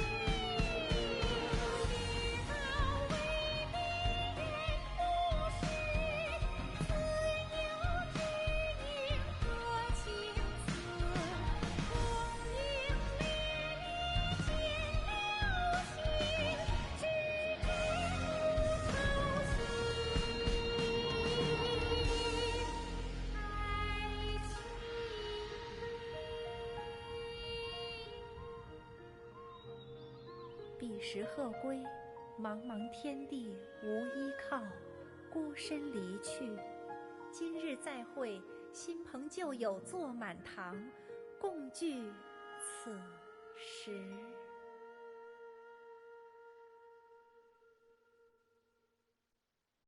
What did you think? Personally, I thought I sang rather well. It was beautiful. Paimon wants to learn too. It was wonderful. Also, thank you. You're welcome. Thanks to you, the Divine Damsel of Devastation is a more nuanced tale than ever. The play has an ending, but life goes on. I believe you will find a way to fit in Liyue Harbor. Thank you. I think I've found the opportunity I needed to change. Ms. Yun, here you are. Great to see you. Huh? Hey, this young lady with the white hair looks like some kind of VIP. Yeah, that's it, like an Adeptus. Wait, you're the girl from the opera, aren't you? The Divine Damsel herself. And look who else we have here, the illustrious traveler. Well, I'll be. This was definitely worth showing up for. Let me pull up a chair, all right? We'll all have a friendly chat, get better acquainted. Alternatively, you could leave us alone. That is, if you'd prefer to finish your drink via the orifice of your own choice. Uh-oh, this feels all too familiar. Shenhe's back to her old self again. Hey, what are you doing? Calm down, Shenhe. Calm down.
You've made an exceptional contribution toward the building of the new Jade Chamber.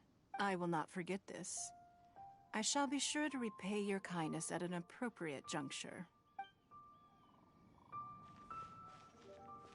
Now that I think about it, I'm glad Master sent me here to deliver the sigils. Otherwise, I wouldn't have had the chance to meet you. I'm sure I have much to learn from you in the future.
My master gave me these red ropes in order to restrain my impulses.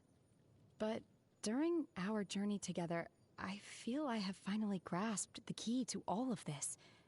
Somehow, controlling my strength, knowing when to restrain myself and when to unleash, it comes more naturally to me now. I think that what saves me from myself is not my red ropes, but you. If you understand what that means to me, please stay by my side. I rarely leave the mountains, so I was never taught proper manners. When a conflict arises, I just take care of it the way that comes naturally to me. But if you don't approve of my methods, please do let me know. Even if I don't fully understand your reasoning, I will always defer to you. It's hard for me to believe that I still have living...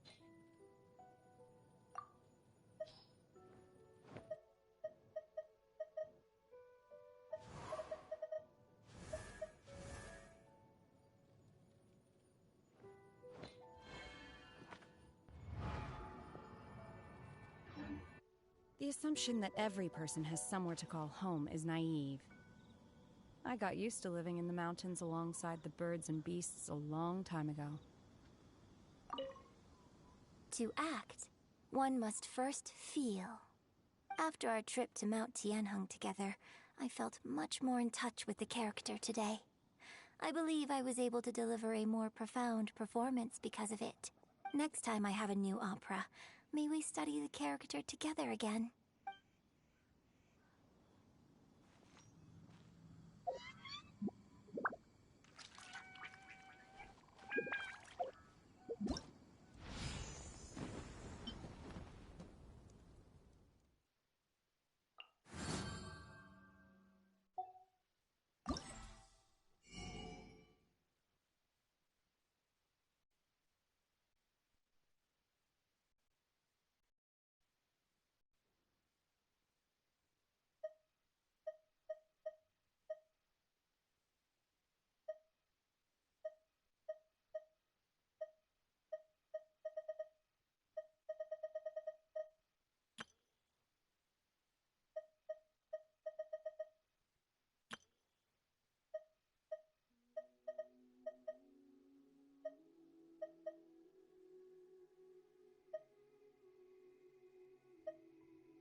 Mind be purged, world be saved.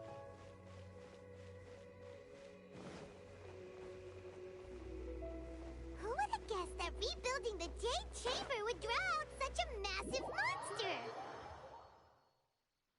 Oh, for a second there, Paimon really thought the Jade Chamber was gonna be ruined again! Oh, but it's all over now! Who knows if the Lantern Rite can still go on after an incident like that, though? Let's ask Lady Ningguang how things are shaping up for the festival this year.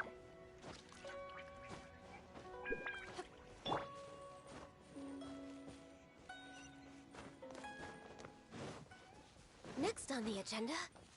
Though the clouds may darken and light turn to gloom.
Send this report to the Ministry of Civil Affairs and have them delegate each of the tasks on the list to the appropriate departments.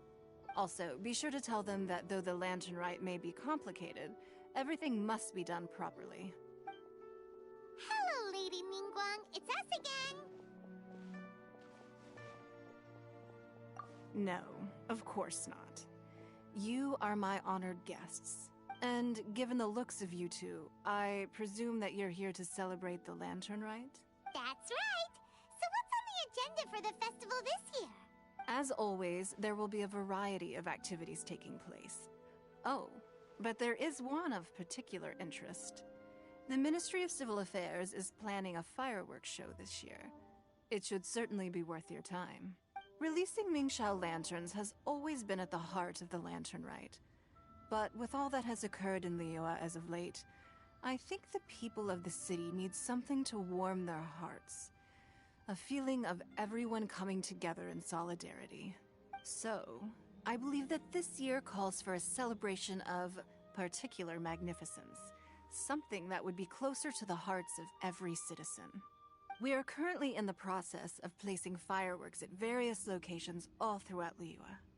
We shall choose a timely moment during the festival to set off all the fireworks in unison, allowing the sparkling lights and excitement to resonate with the hearts of the people. Fireworks? But we've already seen... Is there something special about the fireworks in Liyue? Fireworks were originally developed alongside many other inventions here in Liyue. When our ancestors first created fireworks, they were originally known as firecrackers. Their bright flashes and loud sounds were often used for warding off beasts or as warning signals to other people. In those days, it was difficult for people to contact one another while out farming the land, so they would carry firecrackers with them to give signals when necessary. But people's lifestyles began to change after Liyue Harbor was founded. They no longer had to travel out of town to tend the fields anymore, so the use of firecrackers for emergencies also began to dwindle. But through our local customs, the pioneering spirit of the firecrackers has been passed down to this very day. We made improvements to firecrackers and began setting them off during the Lantern Rite to commemorate the tenacious spirit of our ancestors. Wow. Everything has so much history in Liyue. As I'm sure you already know, everything on this land accumulates history and value as time passes. That is the nature of Liyue. I've left Kuching in charge of the fireworks show. If you're interested, why don't we pay her a visit together?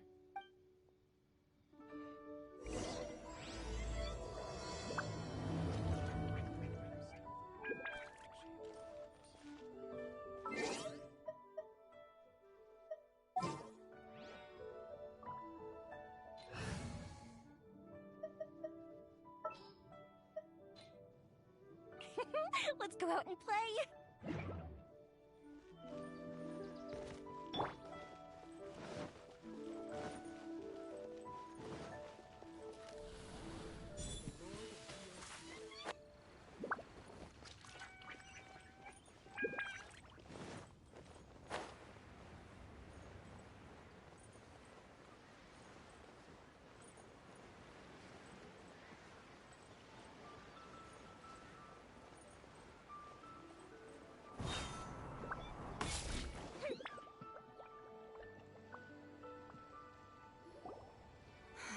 We need to add a few more locations for launching fireworks.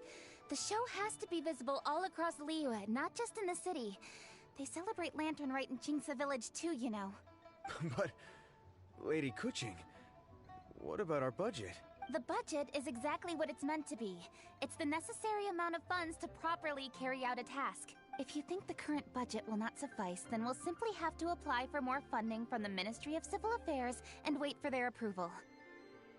Our aim is to organize a memorable Lantern Rite. The budget is there just to facilitate planning. We mustn't lose sight of our goal. Yes, Lady Kuching.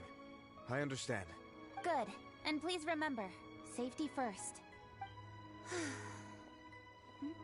Oh, it's Ningguang and the Traveler. Good to see you.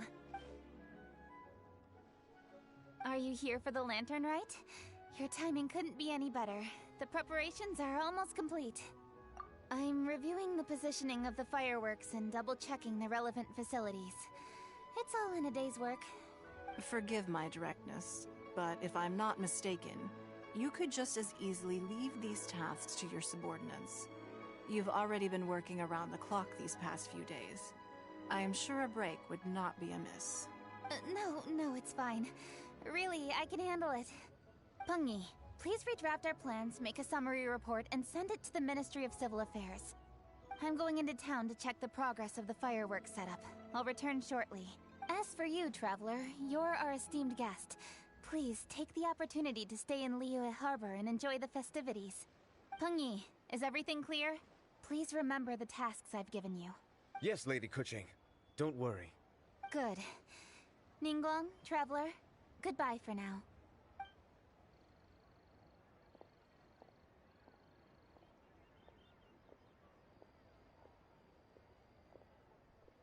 Please, excuse me, Lady Ningguang. And, Traveler. I must get going. Lady Kuching told me a great deal of information, and I have to write up the plans from scratch again, so time is of the essence. Oh, one moment. I almost forgot. Here, Traveler. This is a launch tube. Lady Kuching said you may be interested, so she had me keep one to give to you. Someone with good handicraft skills should be able to use this to design their very own fireworks. You should try it when you have the chance.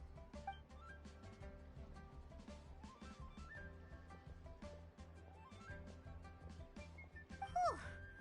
Paimon couldn't get a single word in just now. Well, more like Paimon didn't dare open her mouth while they were talking, but still. Did you notice it too? Lady Kuching is a lot more outspoken than she used to be. And she seems a whole lot busier, too. Wonder why? Ever since the Adepti left Liyue Harbor in the hands of mortals, we Qixing have taken up the responsibility of leading the people. We have taken charge of many vital tasks in various sectors, and we are responsible for planning and organizing all sorts of affairs. That said, being in charge of everything inevitably takes its toll. It's exhausting at times. Jiangzhou was responsible for planning the Lantern Rite in former years, but her father is getting quite old now, so she transferred to another department this year. In the end, the Lantern Rite planning was left to Kuching and myself. I am the head organizer, while Kuching is responsible for the highly anticipated fireworks show. Such an important event should be entrusted to the most qualified candidate. Kuching is disciplined, yet passionate about her work, so she's naturally the best fit for the job. She's definitely disciplined. No doubt about that. Absolutely. She is strict with both herself and others, to the point that she can even become overly involved at times. She's worked several days without a break now. I'm concerned about the effects it may have in the long run. Finding balance is an essential concept in Liyue culture. I've tried talking to her, but you know how she is. She uses her wit to talk circles around anyone. Traveler, you are quite close to Kuching. Why don't you try talking to her? Maybe she'd listen to someone as experienced as you. Thank you, Traveler. I am glad you were able to help. Kuching can be a tough nut to crack sometimes. I still have other business to attend to at the Jade Chamber. I'll leave Kuching in your capable hands. Are you sure you can really persuade Kuching to take a break? Even Ningguang herself couldn't manage to convince her. Besides, before you can persuade someone, you have to at least understand how they feel at the moment. Kuching has been working non-stop without a break. Duh! Come on, everyone knows that. Think harder. How d- Or maybe... we could... Huh? Zhang Li? Oh, there's no arguing that. Paimon thinks he's still a consultant at the Wangsheng Funeral Parlor.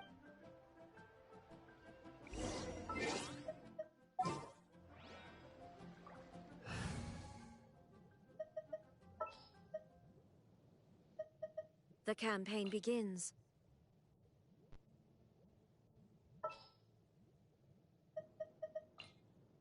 Good eye.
Hello. How may I help you? Ah, yes. Well, I'm afraid he is currently out with the director. Out with the director? Oh, you mean for work? The director said that they were going for a walk. If you'd prefer, you could go look for them at third round knockout. I've heard the director often goes there to do, promotion.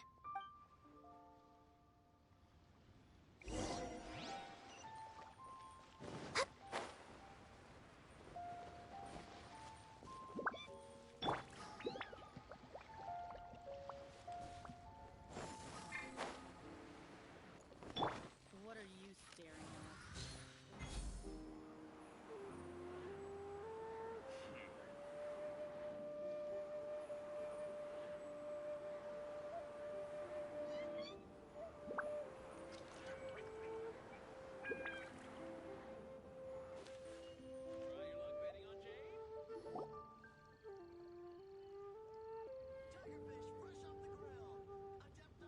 Yum, yum, yum. Ooh, I am so full. Not another bite. Hats off to you, Xiangling. Serving the grilled fish with a dipping sauce is quite an innovative approach. The flavor is just to die for. That's my signature dipping sauce. I knew it would taste great. Tempered Jueyun chili powder mixed with garlic paste and chopped scallions. Then seasoned with salt, vinegar, and soy sauce, before finally sizzling in hot oil. This recipe may seem a bit crude, but is entirely hinged on the precise balancing of flavors and seasonings by the chef. Everything must be balanced just right. It is the consummate mastery of this balance that turns a humble dish into an exquisite one. Oh, that's quite the compliment, don't you think? I'm flattered. Thank you, Mr. Zhongli. And I thought I have a way with words. But you certainly take the prize, Mr. Zhongli. You are too kind, Director. Your eloquence is infamous in Liyue Harbor. Oh, what's that? Oh, would you like to order something, Guoba? Oh, please, by all means, it's my treat. I'll just open a tab under Xiangling. Hey, are you guys talking about tasty food again? Oh, it's the Traveler in Paimon. What brings you to this side of town? Hold on, let me take a wild guess. Yes. Oh, you must be here for the lantern rite. Isn't that pretty obvious? Anybody could have guessed that. Yeah, come on, can't you take a joke? You came at the perfect time. I was just letting everyone try my latest dish. The owner of Third Round Knockout says it's, well, a real knockout. Mr. Zhongli and Hu Tao seem to like it too, but I think it never hurts to let more people do a taste test. How about it, you two? Would you like to have a taste? Huh, don't have to ask Paimon twice, or once even. Huh?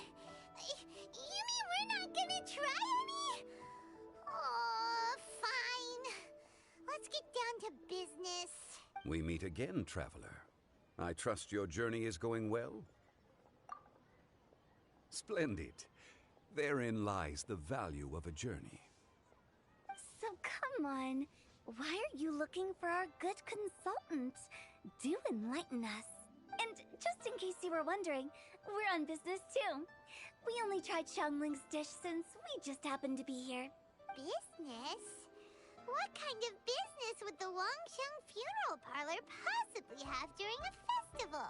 Even during the most joyous of holidays, life still follows its natural course, does it not? Is that really so surprising? But there isn't need to be alarmed. It's just a nice day today, and I thought we could go for a walk while doing a little promotion for our business. Oh, you could go ahead and chat away. Xiangling and I will go have some tea with the boss over there. Oh, Zhongli, please come get me when you're through here. Of course. I'll see you later, Director. Now then, Traveler, what brings you to see me today?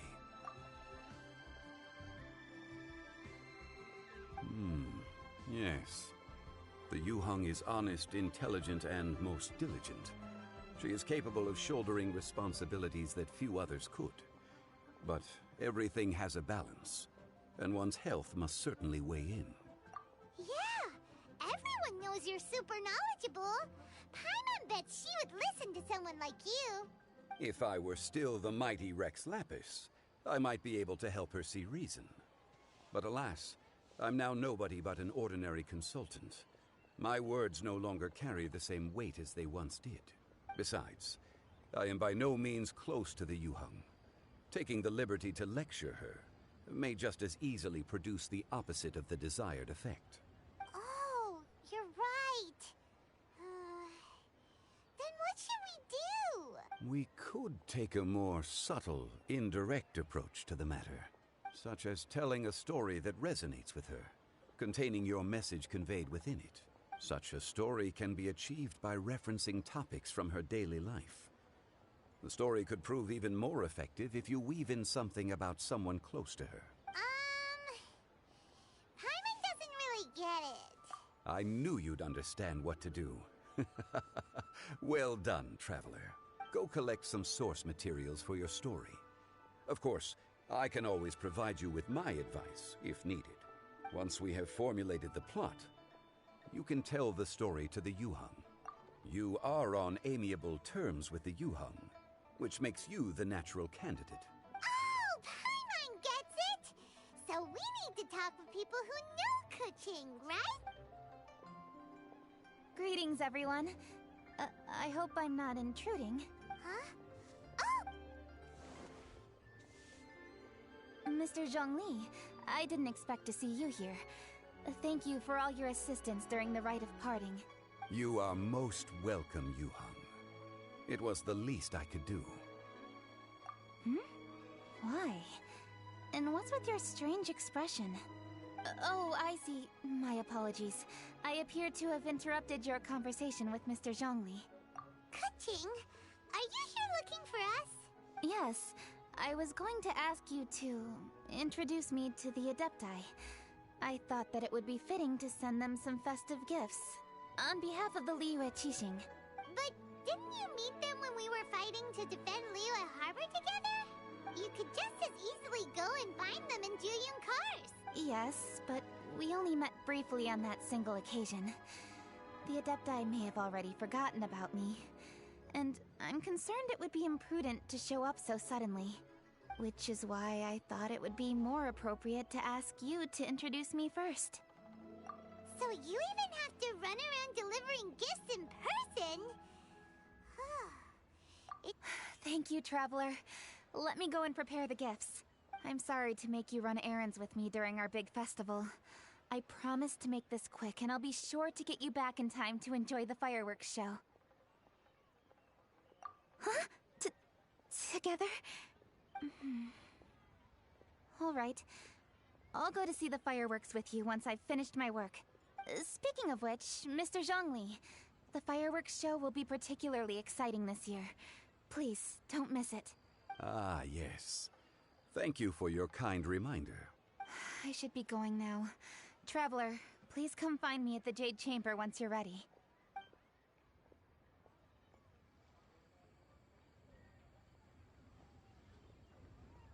And there she goes. That's the Yuhang. Efficient and reliable as ever. You're really reliable too, Zhongli. Why, thank you, Paimon. Please, don't forget our earlier conversation. Once you've collected enough story material, we can meet here again and discuss things further.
If you lie on the grass, you can feel the heartbeat of the world.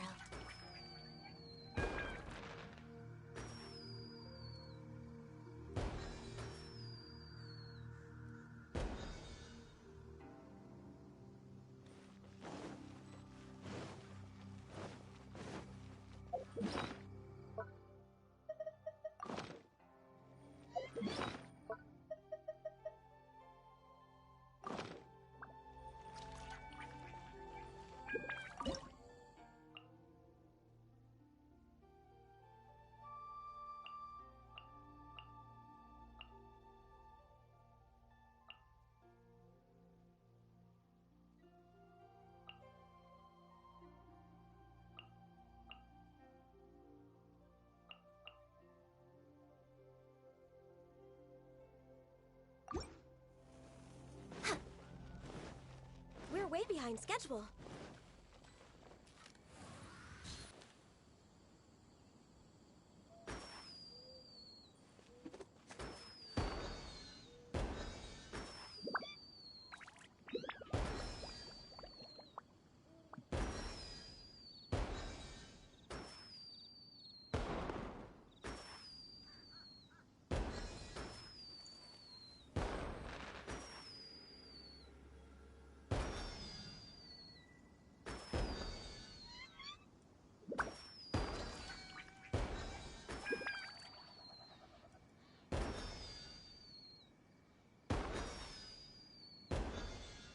It's so nice to de-stress.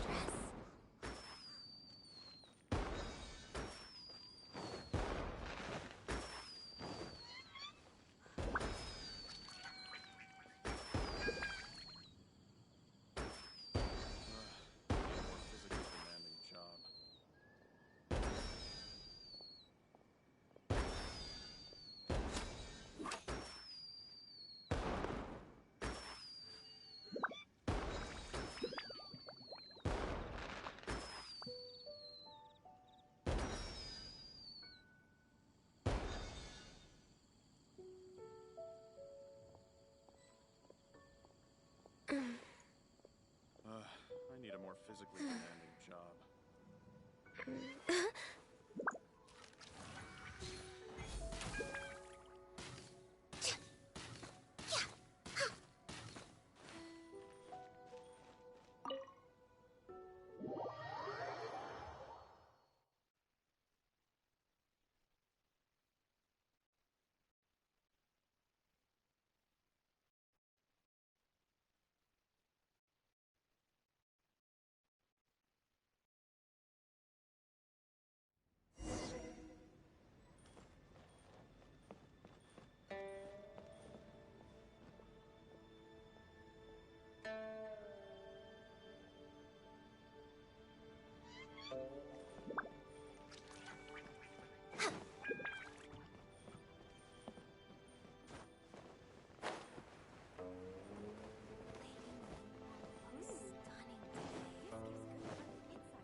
Healthy body, healthy mind.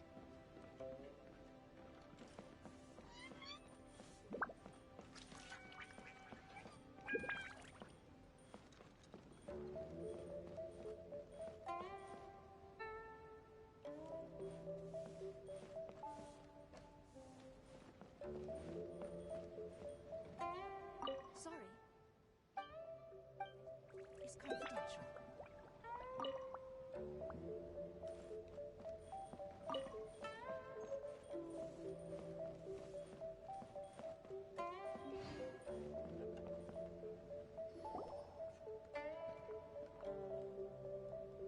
A great many things are still unaccounted for.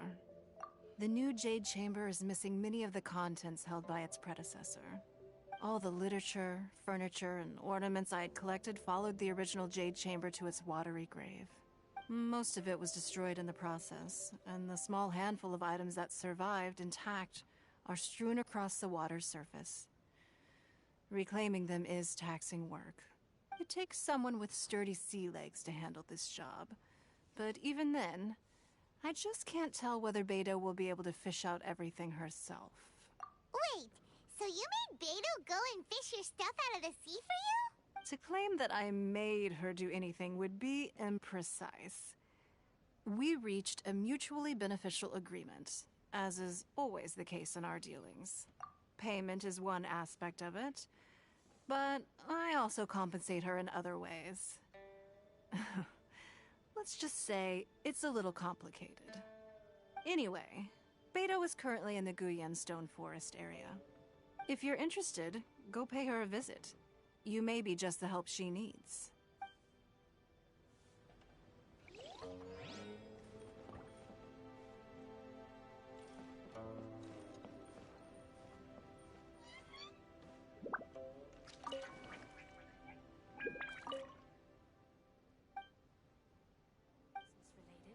Is confidential.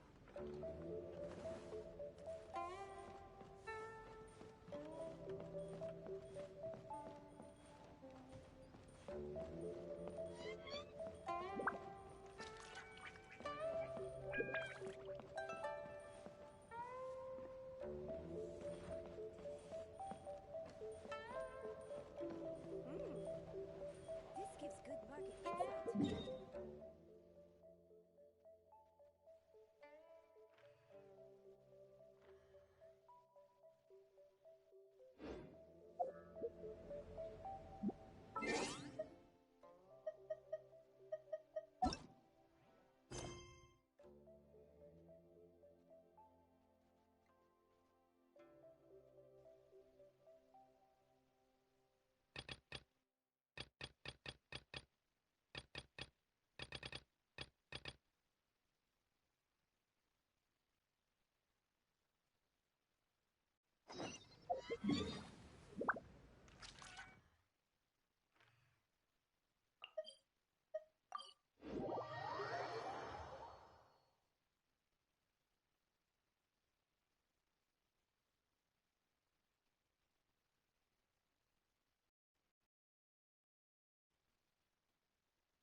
We're way behind schedule.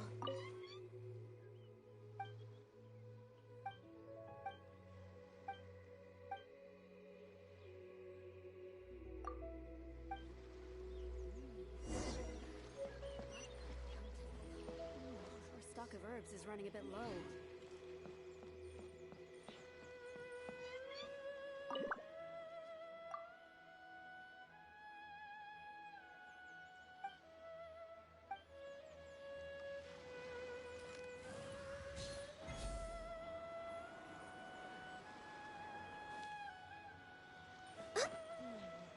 I wonder what's going on up there.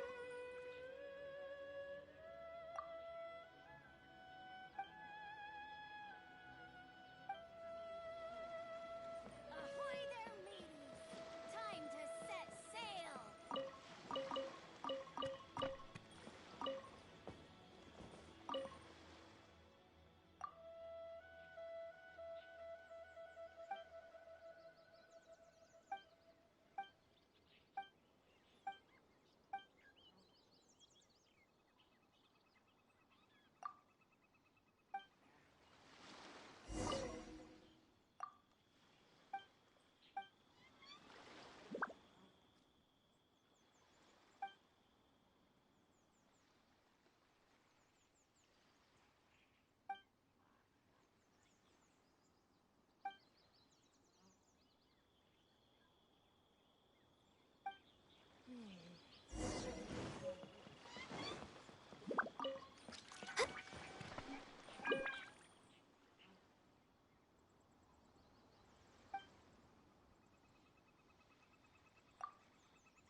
Sound of the ocean waves.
ice and frost.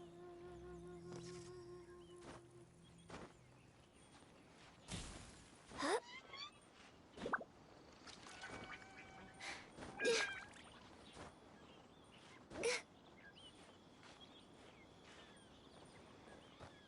All clear as far as the eye can see. Huh?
Rest and reboot!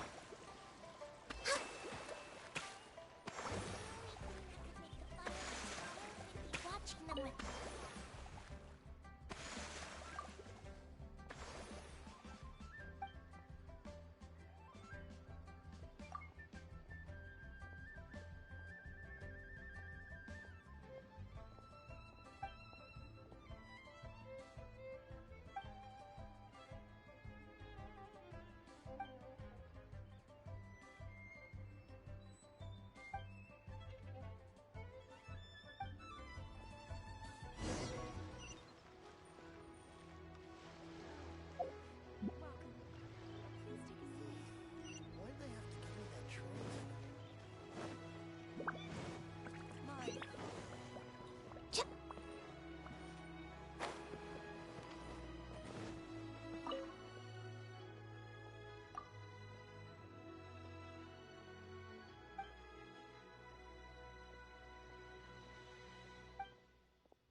We're way behind schedule.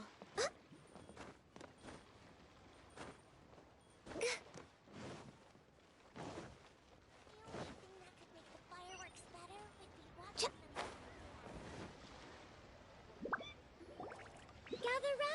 Gather round. If you're passing by, don't pass this up. Introducing the amazing Shadow Lantern. Shadow Lantern? Ooh. You two look like you're out to have some fun. Care to check out the Shadow Lantern, my latest invention, made to amaze? It's very simple. All you have to do is rotate the objects inside the Shadow Lantern. Get all the shadows intrigued. You should try it out for yourself. It's set up. I hope the Shadow Lantern sounds pretty.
Ningguang. You're really trying my patience. I'm sorry, but if the Jade Chamber smashed into smithereens when it hit the sea, then so did everything inside it.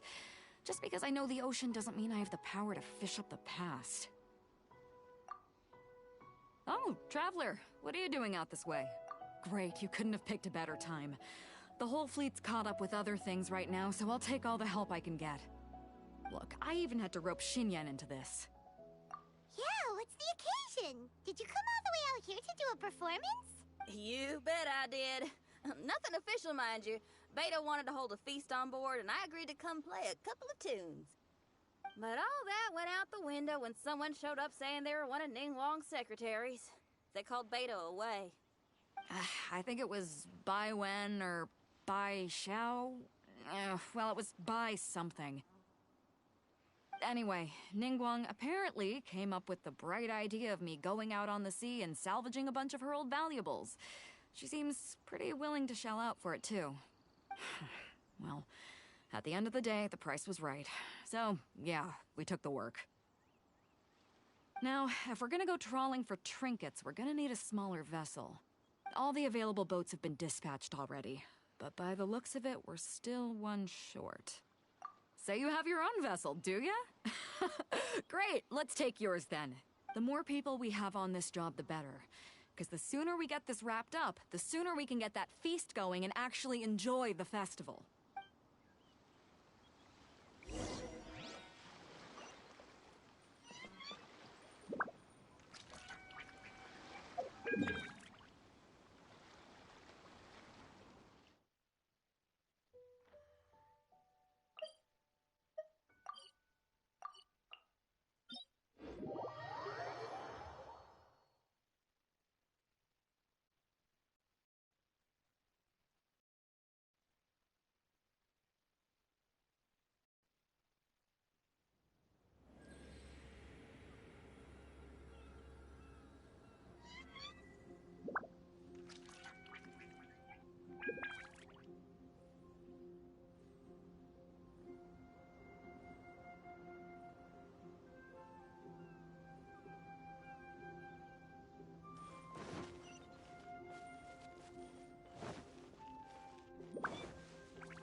We're way behind schedule.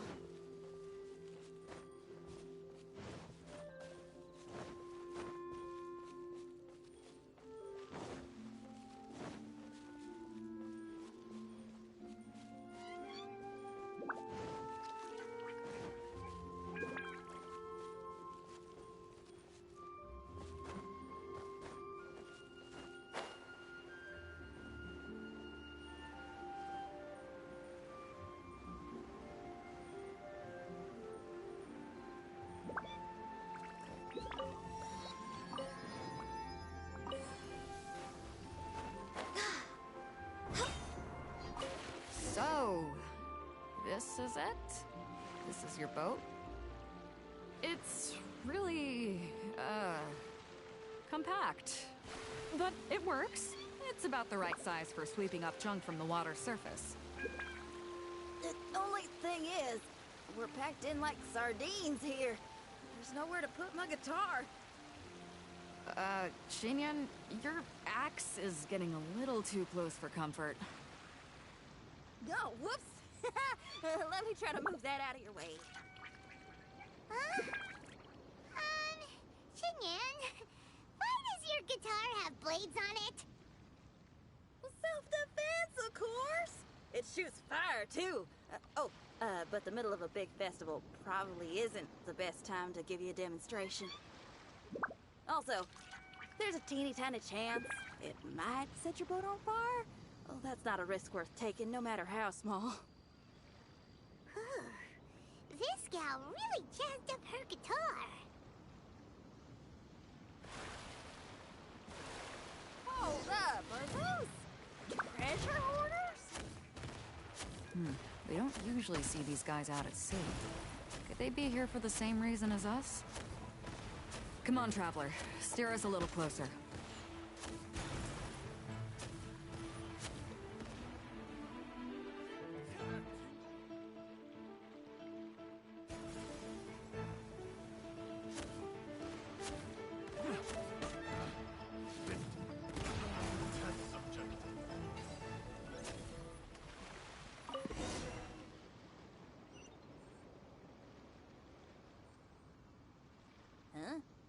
Why are they headed back to shore? To reconvene with their posse, I'll bet. Speed it up a notch, Traveler.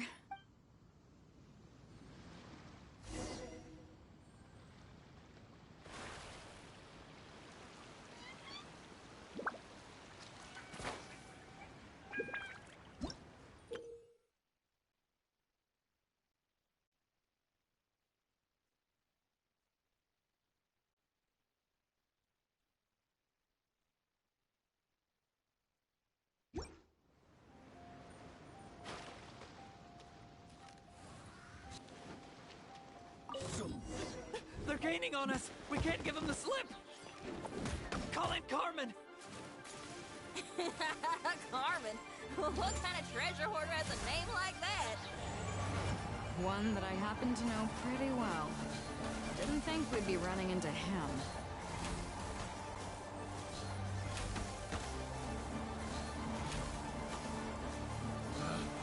Picked the wrong test subject. The wrong test subject.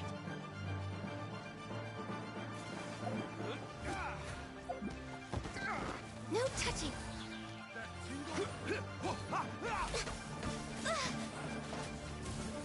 You're open! See?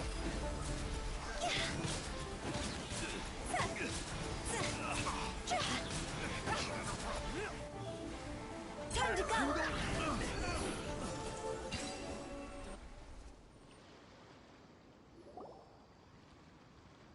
Stop! All of you! Are you blind?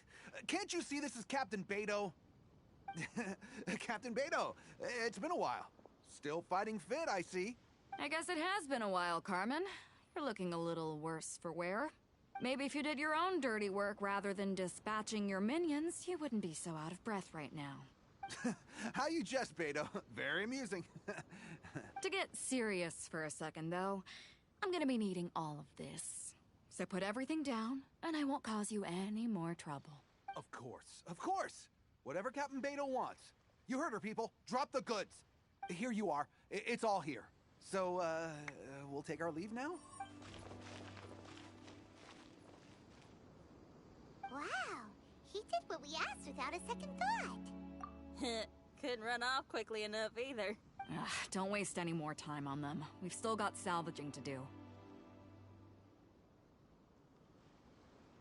Ah, but we should load this stash onto the boat first. Come on, Traveler, help me out here.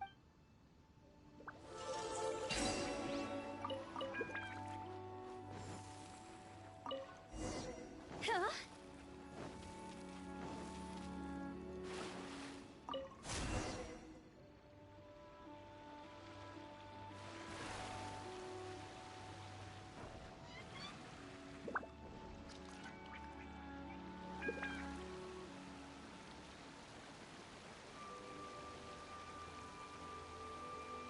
Hey! There's some things floating on the water! Can't quite make out what they are. Let's bring them in and take a look. I'll take the rudder. Traveler, Xinyan, go reel them in.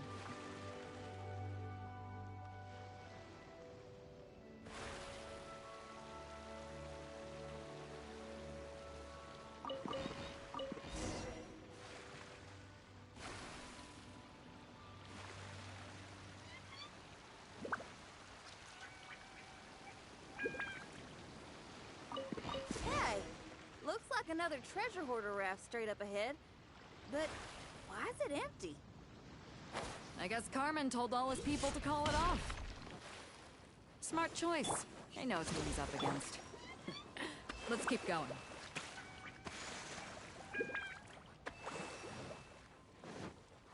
We're way behind schedule.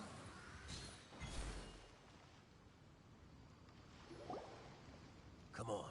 We gotta wrap this up soon. Leave the junk, take anything and everything of value. And I need a few of you to load the boat up. Move it! Whatever you're about to do, don't. And whatever goods you're holding, they're mine now. Beto? What are you doing here? I might ask you the same question. I mean, what does it look like? We got lucky. Found some treasure floating around in the ocean. If you see anything you like, it's yours for the taking. A token of our esteem for the mighty Captain Beto. Is that right? Well, good. I'll take it all. Come on. Be reasonable here. Me and the guys have been busting a gut gathering all this up. You gotta leave us a little something, surely. Let me make this crystal clear. These things do not belong to you, and they never will.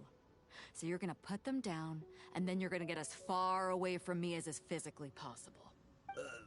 That's a little, hey, why don't we start over here, huh? You see, Huh.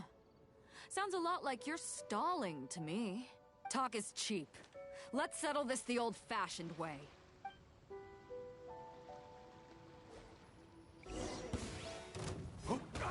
Who's there? You're open. You're open.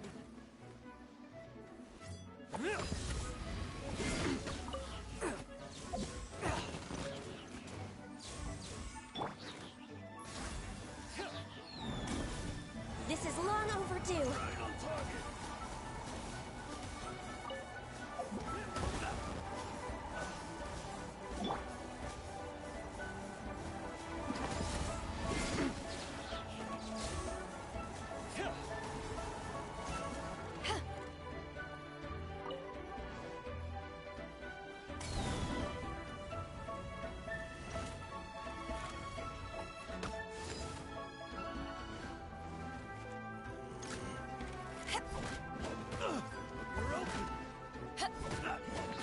What's up,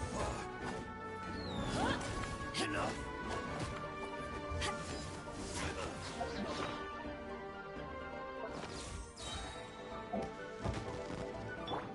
Right on target.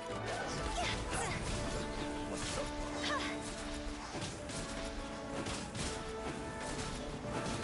The boat's loaded in the water, boss. Come take a look. Captain Beto pulls no punches. Retreat! Retreat! If the boss is bailing, we'd better bail too. Whoa, looks like they're out of here. We're sorry we offended you, Captain Beto. Give us some time. We'll find a way to make it right. I promise.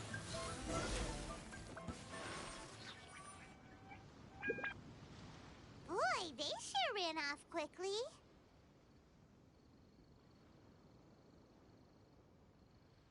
Who cares? They didn't. The bigger problem here is there's no way all of this is going to fit onto your boat. Okay, here's what we're gonna do. Unload the boat, and based on the original plan, Sea Drake's boat should be coming past here at some point. When they get here, we'll hitch a ride with them. In the meantime, Traveler, head back to the Jade Chamber and deliver a... Just tell her we're almost done fishing for trinkets here, so... she should start getting my compensation ready. Alright, thanks, Traveler.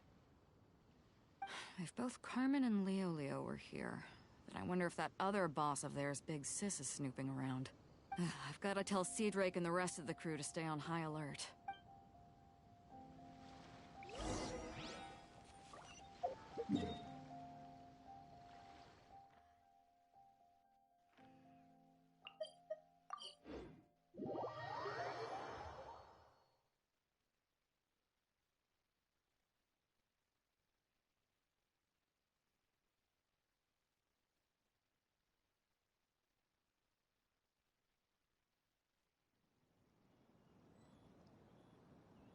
Next on the agenda...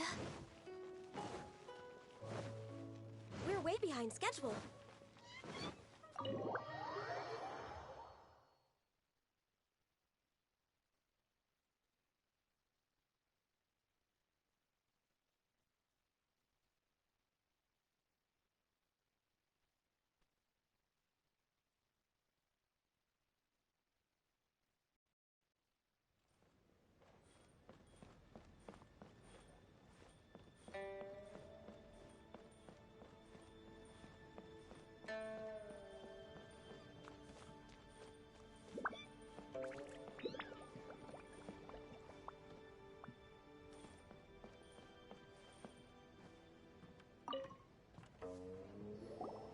Welcome back.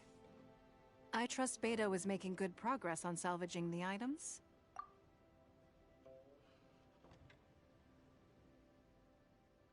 Treasure hoarders. I see. Yes, I can imagine that must have been rather irksome. It sounds like you scared them off on this occasion, but it won't end there. They are not the type to forgive and forget. You needn't concern yourself with them any further, though. Leave them to Beto. She is well-versed in handling treasure hoarders. I will be sure to make preparations for her compensation. I also owe you my thanks for coming all this way to deliver Beto's message. Here, please take this as a token of my appreciation. Now, please excuse me. I have other business that demands my attention. I wish you a fun-filled festival.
Let's do this.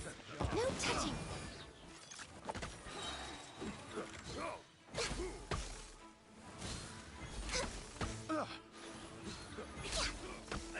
Strike! Rest and rebuild! Born of ice and frost. Blaze over! Manifest! Transfiguration!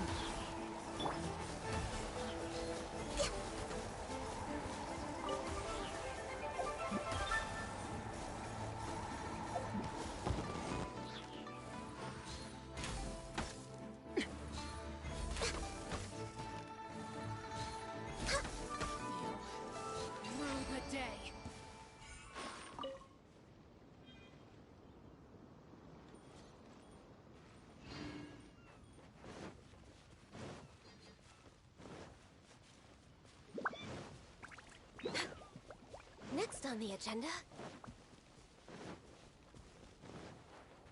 We're way behind schedule. Next on the agenda... We're way behind schedule.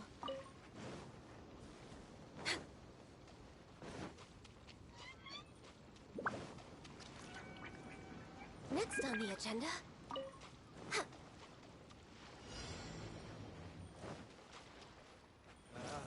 We're doing this. Next on the agenda... For Rex Lapis! The wrong test subject. We're way behind schedule. Come on! Focus!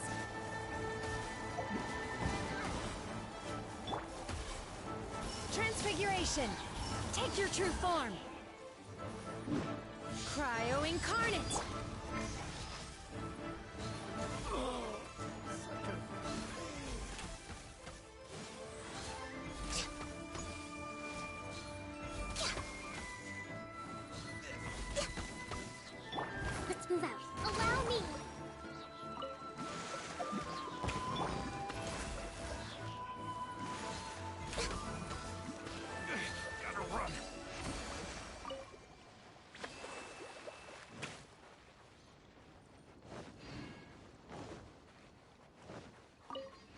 Next on the agenda... We're way behind schedule.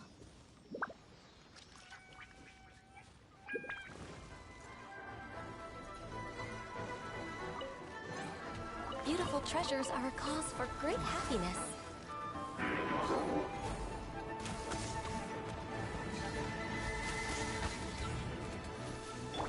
Hold the line! Ah!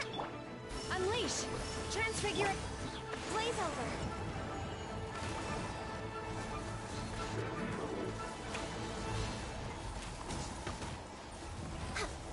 Next on the agenda... No touching!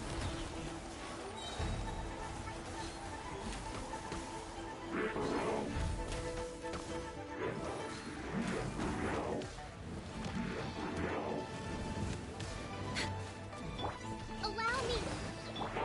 Obey! Do your master's bidding! In your dreams! For Rex Lepis!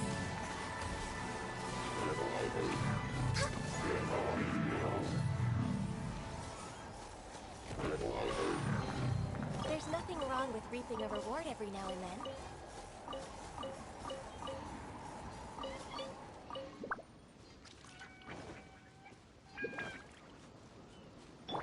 Hold the line!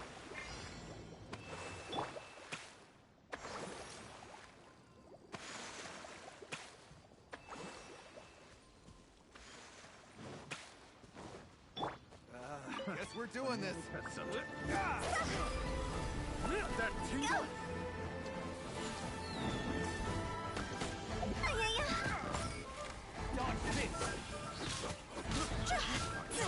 Higher, higher, hands on fire! This is long overdue. Allow me! Accept. Next on the agenda.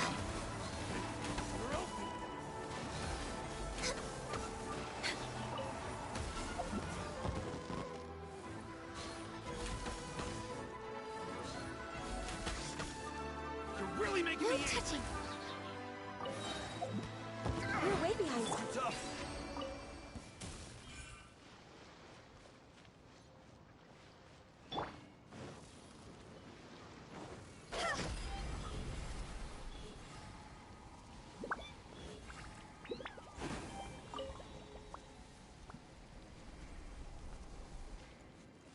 Phew.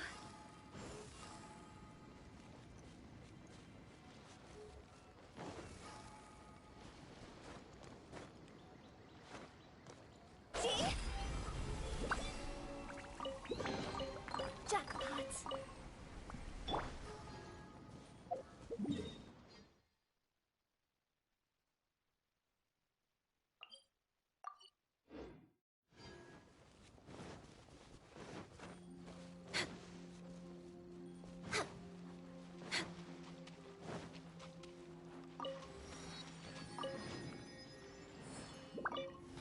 Next on the agenda.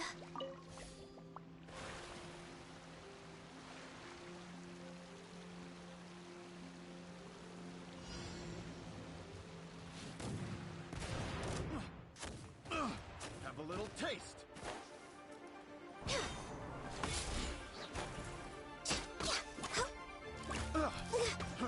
Born of ice and frost.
It is something of a...